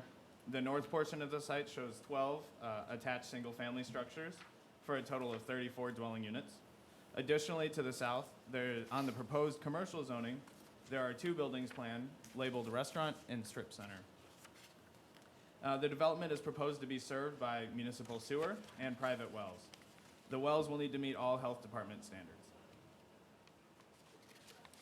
When considering our state law criteria, staff feels that this proposal advances multiple goals of the 2002 Comprehensive Plan, specifically Goal 2, Objective C, which directs the county to develop quality business areas to serve the retail needs of the area, and Goal 3, Objective C, which directs the county to encourage medium to high density housing and other intense activity, such as the planned commercial in this proposal, to locate along arterials with access to that arterial street. Considering the current conditions and character, this portion of State Road 23 in Granger has been a commercial center for many years, beginning in the 80s, centered around that State Road 23 and Bittersweet Road intersection. In the time since then, the area has continued to transition to more of a commercial center, as evidenced by the commercial and industrial growth in the immediate area.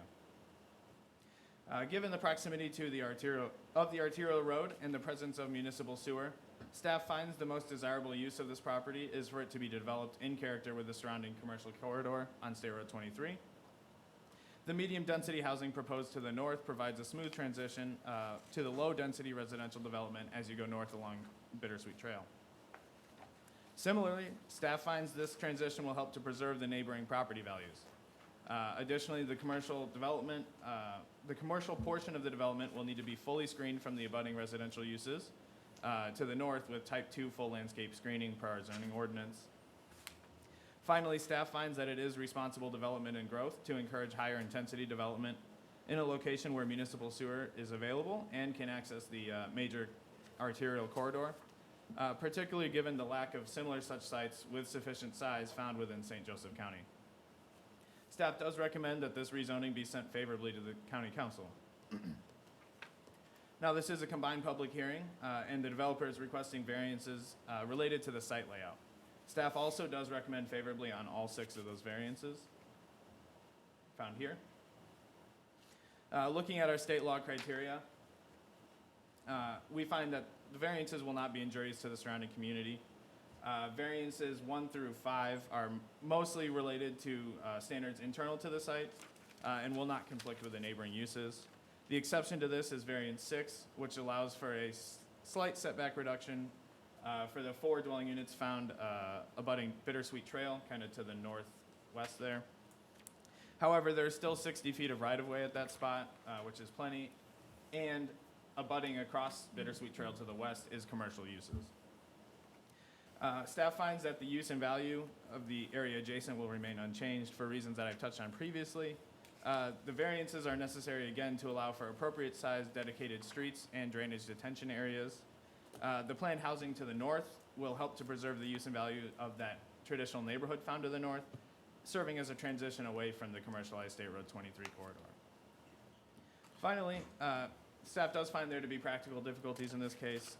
This is a rare type of development for St. Joseph County, considering the lack of suitable parcels we have. As such, it is our opinion that strictly applying the terms of the R2 residential district would result in those practical difficulties. Additionally, as I just mentioned, variances 2 through 6 are necessary to allow the site to be designed with adequate street right-of-way and drainage meeting the county standards, for which variances are preferable as opposed to compromising on those standards. So to conclude, staff does recommend favorably on all requested variances, and we do recommend this be forwarded with a favorable recommendation to the County Council. We feel this rezoning represents a unique opportunity to allow for an increase in the housing supply in the desirable Granger area in the form of medium-density housing. The portion of the proposal that's residential also, again, will serve as that natural transition away from the commercial areas of State Road 23 to the residential areas to the north, while at the same time strengthening that existing commercial character through additional commercial growth to the south. I'd be happy to answer any questions if you have them. Carl, you did receive one letter in remonstrance. Yeah. Right. Sorry, I didn't mean to mention that. We did receive one letter of remonstrance following a phone call I had with a resident. That included some questions that they would like to have answered today, including traffic, property values, and then are the dwelling units going to be subsidized based on income? Thank you, Carl. Questions by the commission at this time? Seeing none, we have the presentation by the petitioner, please. Good afternoon, Chris Godlewski, Abbott Marsh Consultants, 315 West Jefferson Boulevard, South Bend, Indiana. Thank you for the positive staff report. I'm accompanied by the developer, David Saratsky, and I don't know if Kevin Bond is also, might be online, but he's also co-developer on this development. So you can see the commercial on the State Route 23 side, residential on the north side. The request is a bit unique for the county because the zoning ordinance kind of accounts for larger lots and single-family homes. So when you try to do something different with attached homes, you need to deviate a little to create some density. And this is a good area to create density since there's public sewer. The small thing to overcome is the private well. So the lot size and lot width is requested for the variance to the smallest lot proposed. And keep in mind, this is a conceptual development, so it will get refined when it gets to the plating process. Then the front, side, and rear, as Carl said, is just really mainly internal to the development, just to increase that intensity in there. When you look at the original zoning on this, or the current zoning, it's commercial and office. That will primarily stay on the front side, commercial.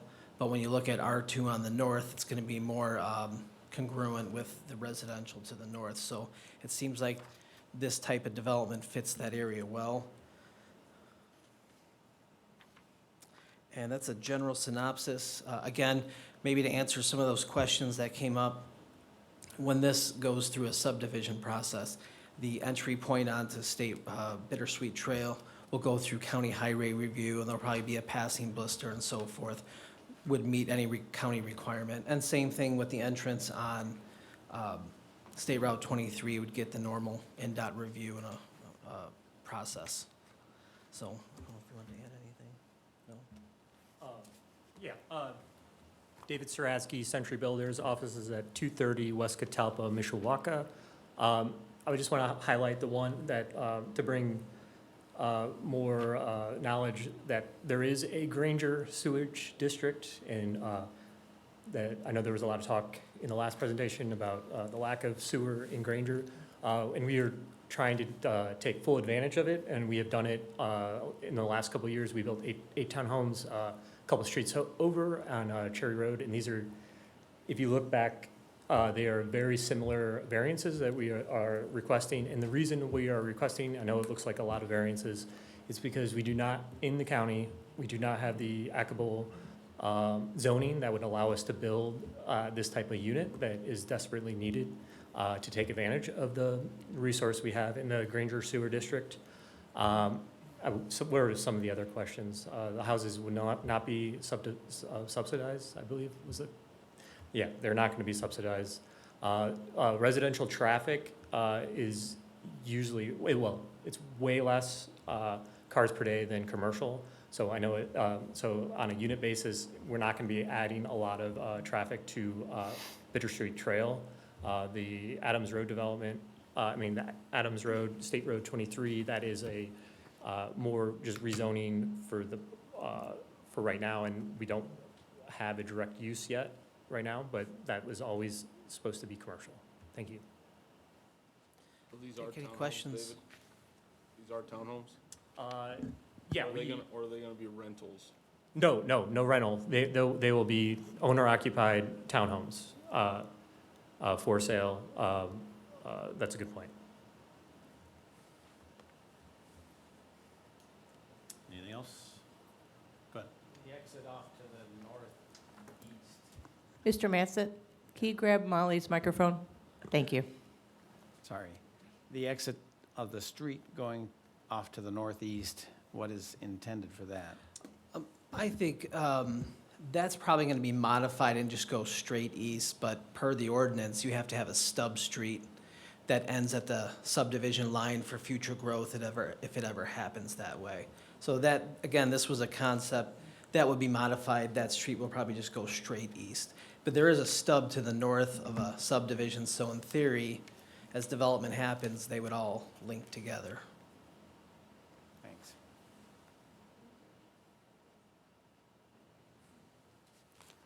Chris, did you, I know, and I see Ron hiding back there.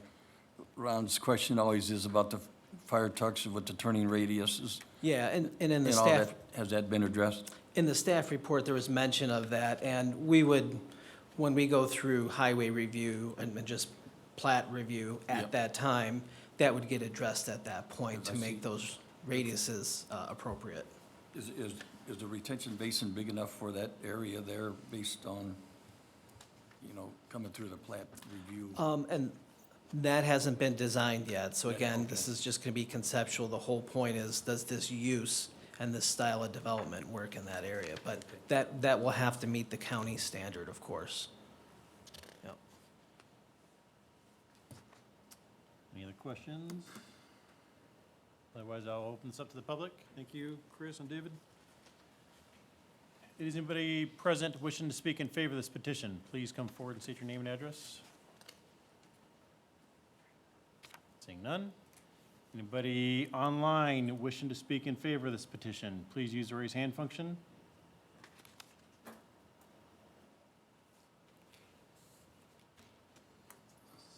Seeing none. Anybody present wishing to speak against this petition, please come forward and state your name and address.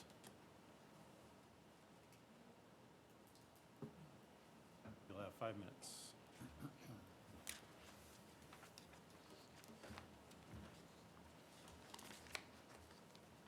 Good afternoon, good evening. My name is Cynthia Abbott. I live at 12310 Painted Ridge Trail, Granger. The properties that are just north of this proposal is where I live. There's 6 homes that butt up against it. It's actually quite a small neighborhood, single-family homes, and over the last few years, there was part of woods bought in the back of the lot and developed and added more single-family homes. This does definitely decrease our value of our home by adding all of these multifamily units. The amount of land there is actually very small. We're not talking about a large piece of land like St. Joseph's Farm. This is very small. So to be planning to stick so many multifamily units in such a small space, it's going to definitely reduce our property value. So that is a great concern, not to mention the additional noise, the woods there. It's all been woods for 47 years. Our families own the home. It's been in our family. So it's all woods. It's going to increase the amount because of the 15,000 people that travel on 23. That noise is going to travel through into the subdivision. There's not going to be any buffering for that. If this is something that's going to move forward, my greatest concern is, you know, are you going to remove all of the woods, or what kind of screening are you going to have? Because it looks like they want to build those townhomes literally right up against our utility easement. And that would mean that we're now looking at buildings instead of woods. I was concerned because we don't have any, we all have septic, so I didn't know that Granger had any sewage at all. So maybe there's a small commercial sewage. I was not aware of that. So that is my great concern, is the amount of traffic and noise. There's always a lot of hopping to get out of Bittersweet already. We're in an older subdivision, so it's not like our home is new. As long as there are still single-family homes available to buy in Granger, I mean, Granger's a great place where people want to live because they feel like it's safer.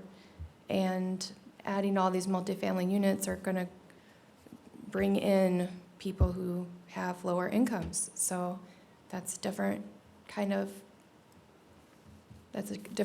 culture that you're bringing into our, you know, it's also going to, if you're adding all those homes, overwhelm the school systems.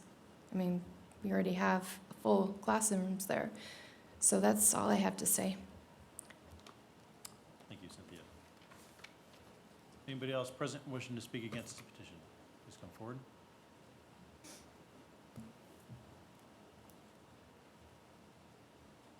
I woke him up. Ron Melser, Fire Marshal, Clay Fire, 18355 Otten Road. South Bend. I'm not in favor for or against this project. I just want to bring awareness to this. Having the higher density houses that we're putting in there and the lack of water in the Granger area, as you heard from the last projects, we have to run on wells out here to get our waters. So adding this large subdivision is going to help, it's going to limit us and putting out the fire. Even though we bring a lot of water, we still need that. So I would highly recommend, as these projects go, this one and future ones, that we look at more water sources out in the Granger area. Ron, can I ask him a question? Can I?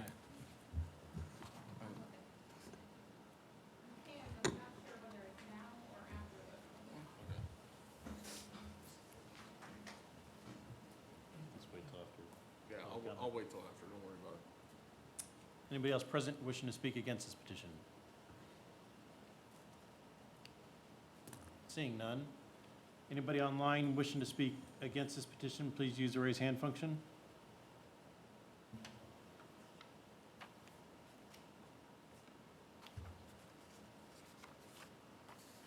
Seeing none, I will now close this to the public. And Chris, David, you have 10 minutes to rebut, if you'd like. All right.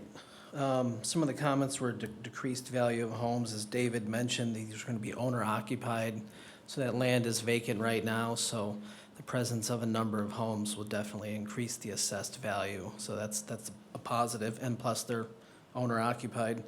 The density, there's about 30 units over 7 acres. That's about 4 units per acre. That subdivision to the north might be somewhere between 1 to 2 units per acre. So it's going to be very similar. Something like a downtown apartment complex would be like 40 to 80 units per acre. So this is still relatively low density, even though it's an R2. Yeah, Bittersweet is relatively less busy than State Route 23, but again, as this would proceed to a subdivision, I'm pretty sure it's gonna be a passing blister, so whatever design is made, it's gonna be for safe turning movements in and out in all directions, on both roads.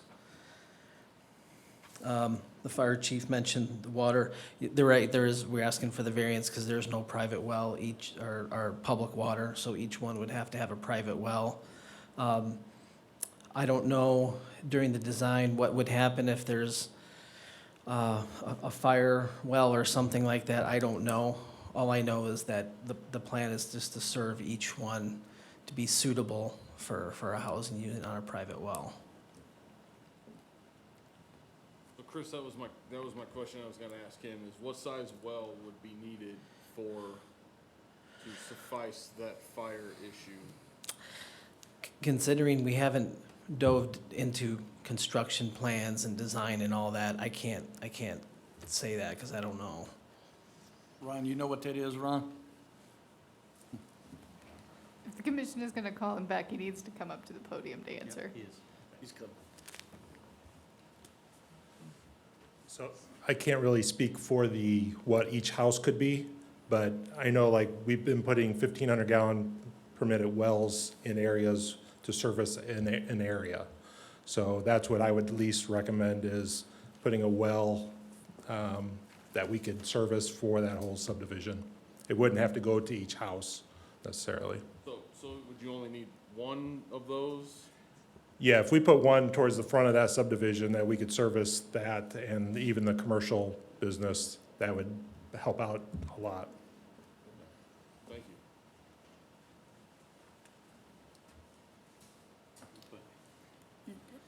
you. Maybe I might have missed it, but is there a buffer to the north there?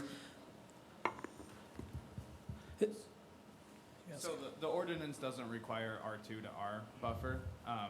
That would, again, if the developer wants to provide it, they could, but that would be later. It's not required by the zone. What would that buffer consist of if it was required, Carl? So, commercial, so there is actually going to be a requirement for the south part of the site to the north part of the site. Commercial is required to screen type 2, which is full landscape screening from any type of residential. So it sounds like you're going to address the resident's concern that she had?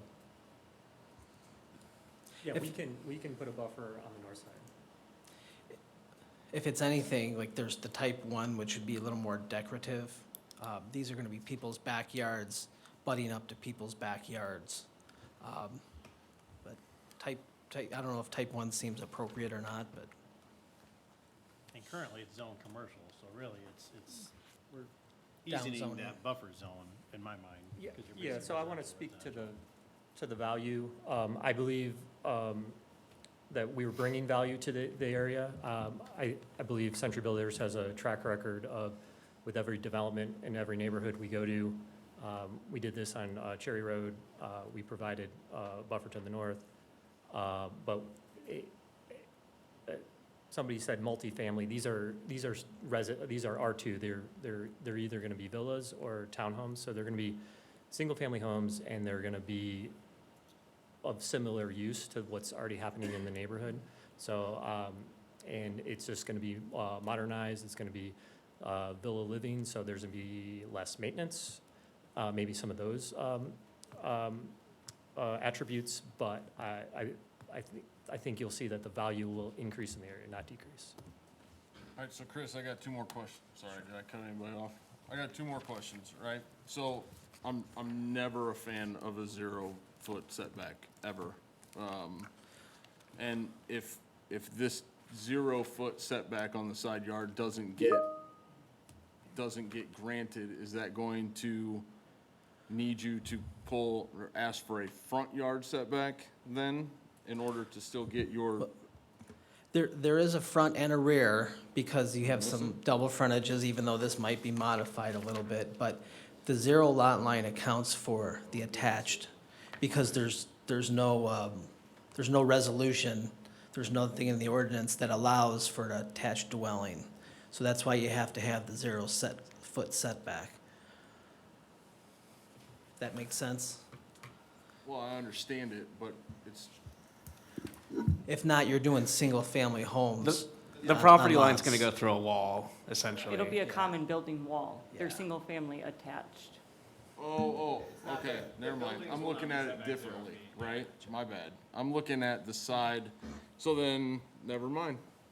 I feel really stupid right now. Yeah, my bad. We got that in record. It's all right. We looked at the project that's been referenced, Can you Cherry Road. scratch that out of the minutes? We looked at the project that was similar, that was referenced, the Cherry Road Townhomes. Is that what it was called? Yeah. And just required similar variances because we don't really have a way presently to do single-family attached. No, I understand. I get it now, and I should, being a builder, I should know this, but, you know, I don't do townhomes. All right, last question. For this up here, where you said that road might just continue straight for future development, and Yep. if possible, is there going to be another unit placed in that spot right there, potentially, or is it just gonna stay yard? Probably things might shift a little bit, but 30 is, as far as I know, 30 for this site seems to work because of, you have to fit everything with storm drainage and so forth. So I don't anticipate having more than 30 units. Okay. We're not allowed to talk about that question after this meeting, just so we know. This is a combined, correct? A combined Yeah. public hearing, so we do have a rezoning and variances to approve, so. There's no other questions. I just have a concern. Water well drilling is my background. I'm just saying, if you have 34 residential units and this industrial space or commercial space, and you need to supply for a fire emergency, I mean, that's a lot of water. That's, are there any, does anybody happen to know what the static water level is in that neighborhood? If there's going to be any drawdown issues for nearby residents? Nobody knows? I'll just add, I don't know if there will be, maybe some scenarios will have one well per, like, 2 units. But keep in mind that density here is just twice of what it is approximately in the subdivision to the north, which are private wells. And then all of Granger would be on, all the commercial areas in Granger would also be on a private well too. So, yeah, it is another impact on the aquifer, but I think it's a reasonable impact that can be sustainable. All right. Any other questions by the commission? If not, let's have a motion on the rezoning first. Robert Krasinski, I'll make a motion to send the rezoning of 3036-24 to the council with a favorable recommendation. DJ Tavernier, I'll second. We have a motion and a second to send APC 3036-24 with a favorable recommendation on the rezoning. All those in favor, say aye. Aye. All those opposed, same sign. Motion carries. Now, we have the variances. We can either vote for all of them at the same time, or if anybody has individually requests. We have a motion. This is DJ Tavernier. I'll make a motion that we approve variances for APC 3036-24 as written. Molly Hannon, I'll second. We have a motion and a second to approve variances for APC 3036-24. All those in favor, say aye. Aye. Opposed, same sign. Variances pass. Thank you. We have,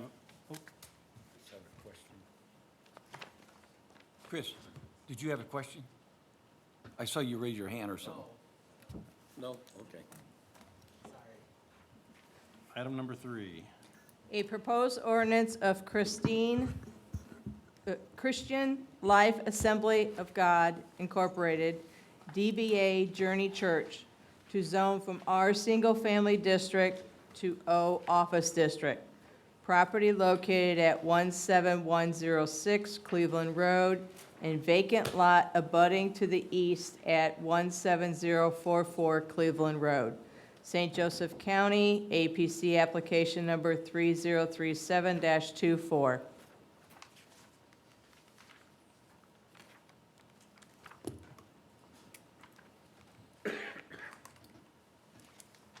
Good afternoon, good evening.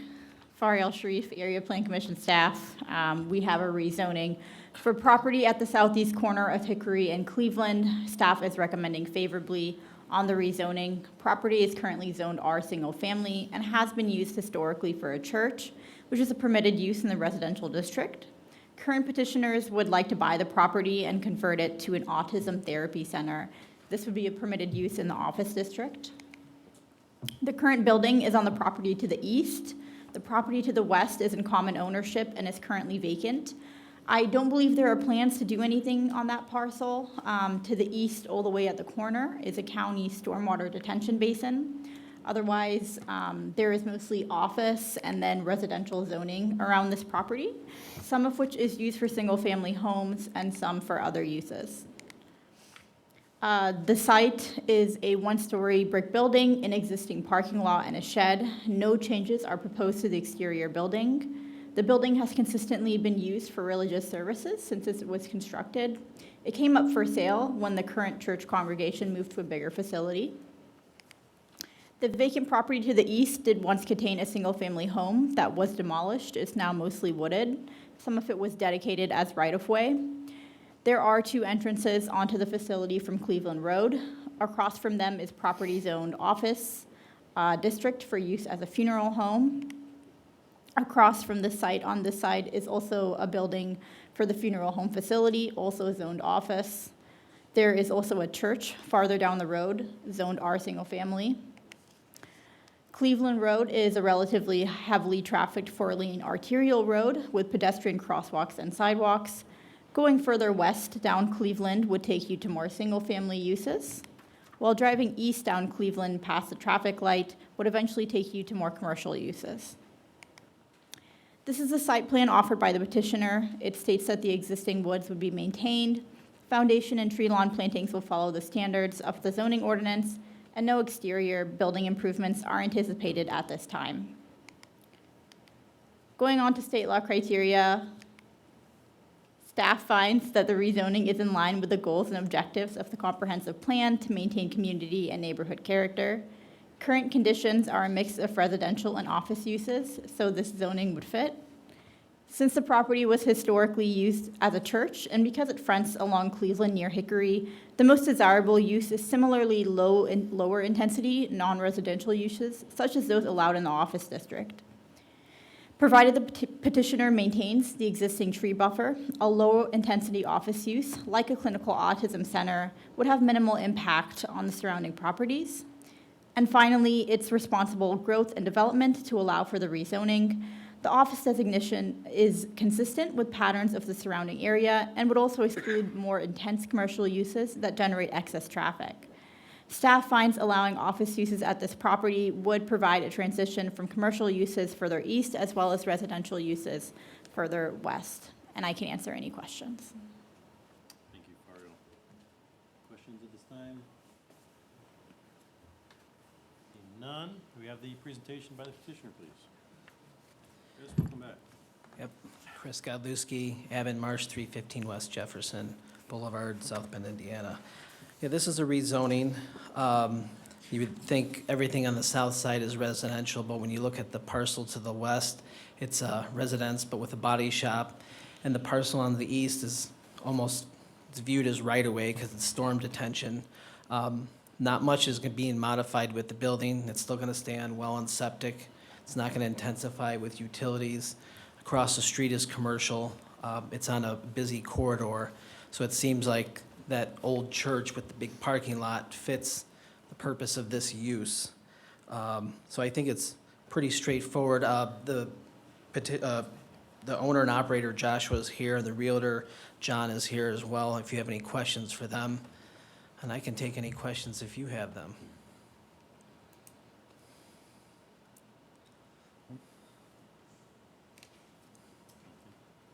Good? No? Okay. Thank you, Chris. Okay, thank you. I'll go ahead and open this up to the public. Is anybody present wishing to speak in favor of this petition? Please come forward and state your name and address. Seeing none. Anybody online wishing to speak in favor of this petition, please use the raise hand function. Again, seeing none. Anybody present wishing to speak against this petition, please come forward. None. Anybody online wishing to speak against this petition, please use the raise hand function.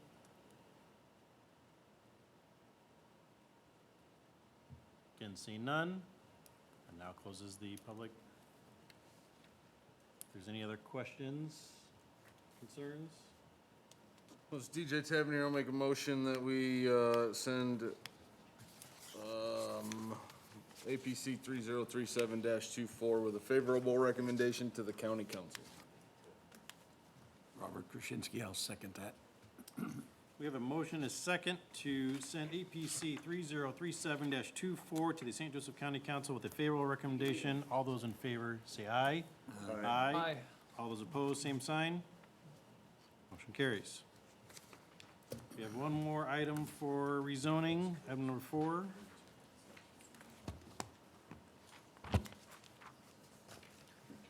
A proposed ordinance of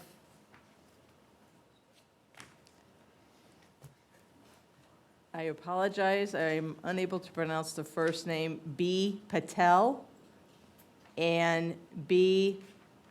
Chattel, to rezone from R Single Family District to C Commercial District, property located at plus or minus 3.46 acres at 15546 State Road 23, Highway, St. Joseph County, APC application number 3038-24.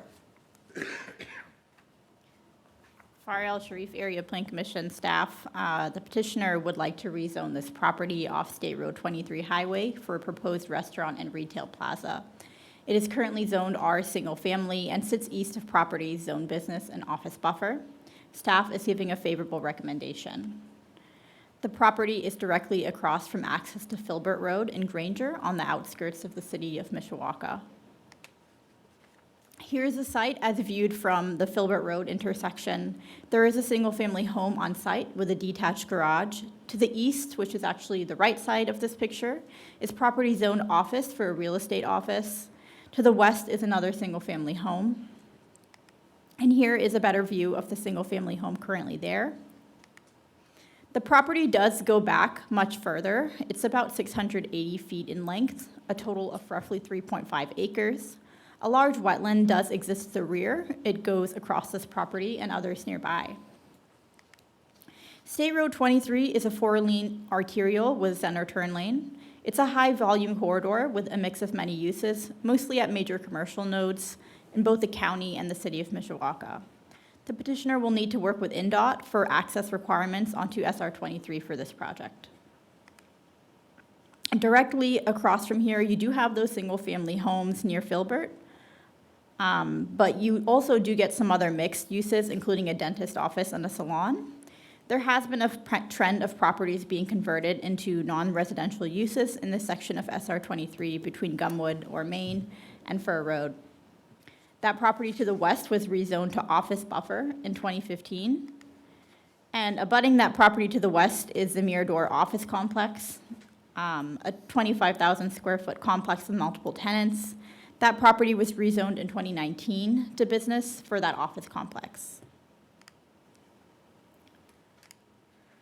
The site plan shows a multi-unit commercial plaza with 4 suites, 3 of which are attached. 2 of the 25,000 square foot suites are noted for retail, while 2 are noted for restaurants with drive-throughs. The southern portion of the parcel is a wetland and not marked for development.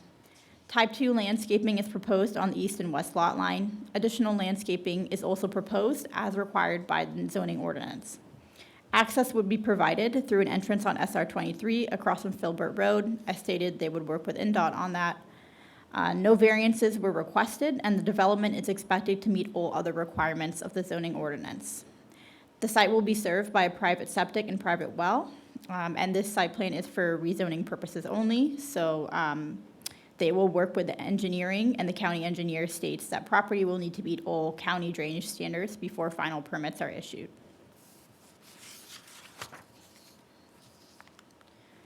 Staff finds that the rezoning is in line with the goals and objectives of the comprehensive plan, which directs the county to develop quality business areas to meet the retail and service needs of the planning area. The City of Mishawaka 2000 Comprehensive Plan does show this area in their maps, but does not identify it for annexation as one of 5 annexation study areas. As for current conditions, State Road 23 is a high-volume corridor, seeing an average annual daily traffic count of around 25,000 trips as counted from the intersection at Gumwood or Main and SR 23. The corridor does contain a mix of office, business, commercial, and residential uses, many of which are multi-tenant style developments. Provided the petitioner meets all development standards, there should be adequate screening, which should protect property values nearby. Finally, staff finds this development is in line with the changing nature of State Road 23 and its responsible growth and development to allow for appropriate commercial development in mixed-use areas along major transportation corridors. For these reasons, we're recommending this be sent to the County Council with a favorable recommendation and can answer any questions. Thank you, Fario. Any questions at this time? Seeing none, we have the Chris back, looks like again. Yep. 3 times the charm. Here we go. Right. Chris Godlewski, Ebony Marsh, 315 West Jefferson Boulevard, South Bend, Indiana. Yeah, thank you for the positive staff report. This area is kind of like the extension of a commercial node in that area, so the hope is to zone it commercial. It's going to be in 2 phases. First, the subway at the front and the retail in the back. Assuming this gets favorable recommendation, we're going to take this conceptual site plan review and develop it with construction plans and so forth. Commercial well and commercial septic, which will take some time to review, but we're preparing for that. INDOT permit or INDOT review has started already during the conceptual review, just to make sure that the driveway can access onto 23, which is apparently looking very favorable. And that's all I have unless, and Tim with Ancon, the contractor with the, working for the landowners here, if you have any questions on the building or the site or anything. So I'll take any questions. Did you say that front restaurant was gonna be a Subway? Subway, yes. And there's that small triangle piece, next to it, I guess, what is that, west, is a house. It's commercial zoning, but it's a business. And then you have Mirador that abuts the backside, so it kind of, as Fariel said, it kind of becomes a commercial node in that area.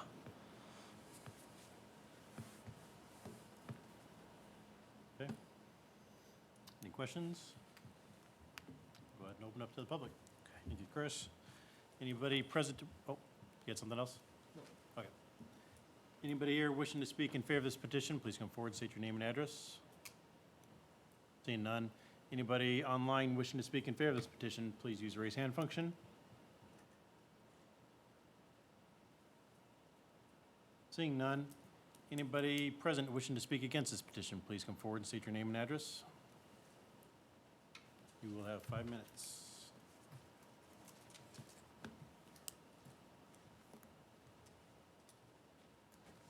My name is Kevin Bailey. I live at 15504 State Road 23, which is directly east of this property.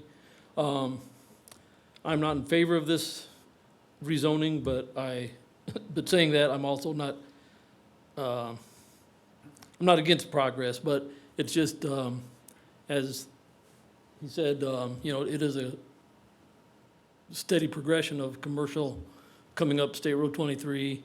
And I just feel like if we zone this, that's just a continual destruction of residential property on State Road 23. I'm third generation on my property, hoping that my son can be the fourth. We run a small orchard, farm stand there, and that goes back to my grandfather.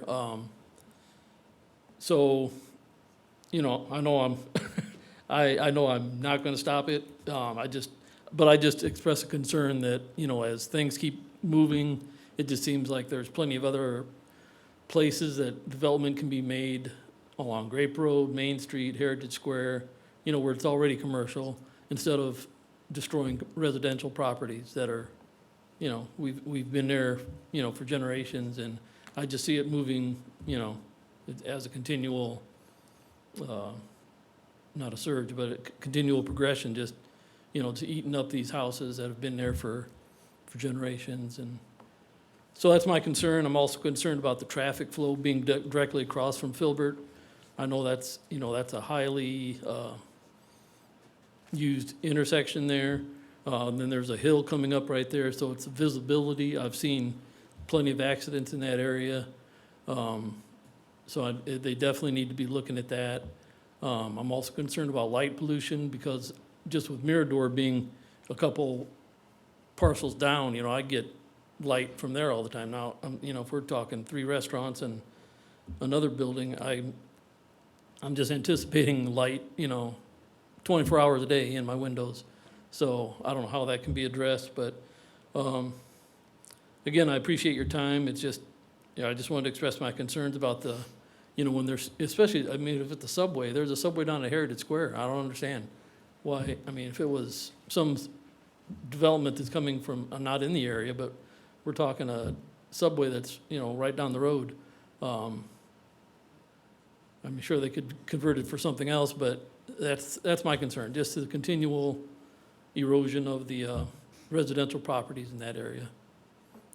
Thank you. Kevin. Anybody else wishing to speak against this petition? Seeing none. Anybody on Zoom wishing to speak against this petition, please use the raise hand feature.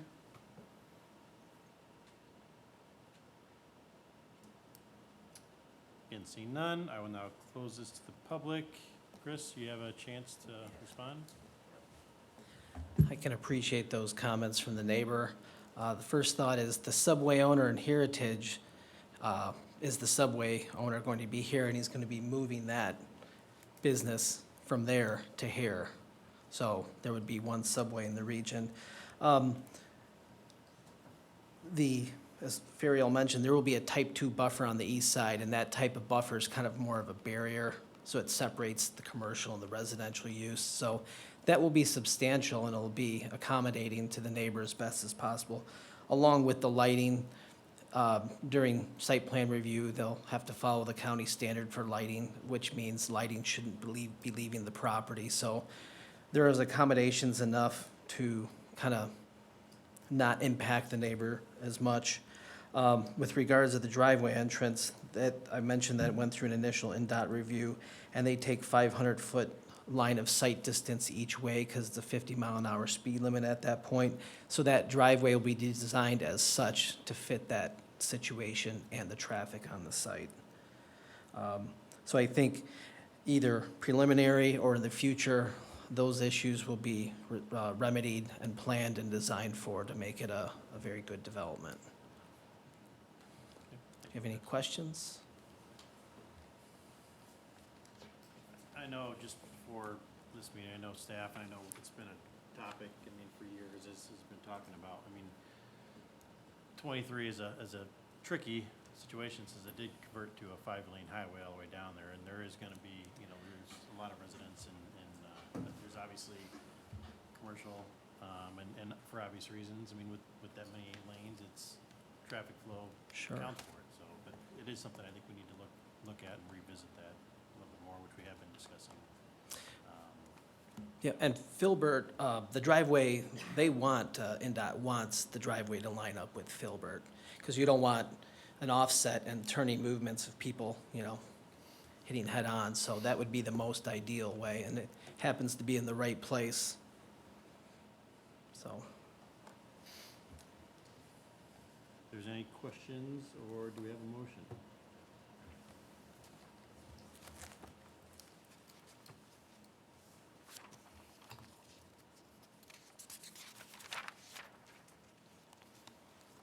Anybody?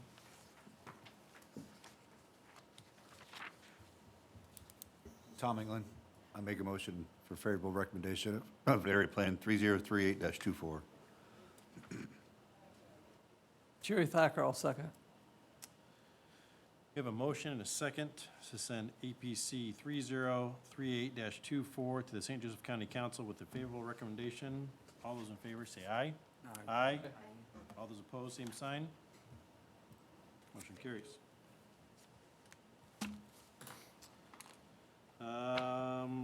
Items not requiring public hearing, do we have any miscellaneous?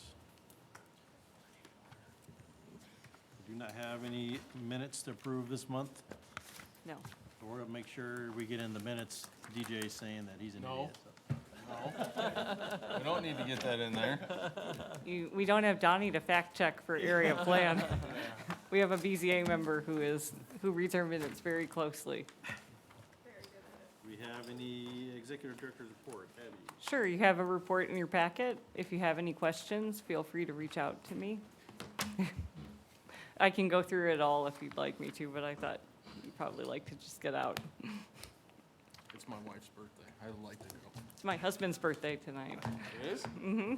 Happy birthday to both of them. If there's no further order business, do we have any motion to Make a adjourn? motion to adjourn. We have a motion and a second adjourned. All those in favor, say aye. Aye. Opposed? Adjourned. Thank you, everybody. Thank you.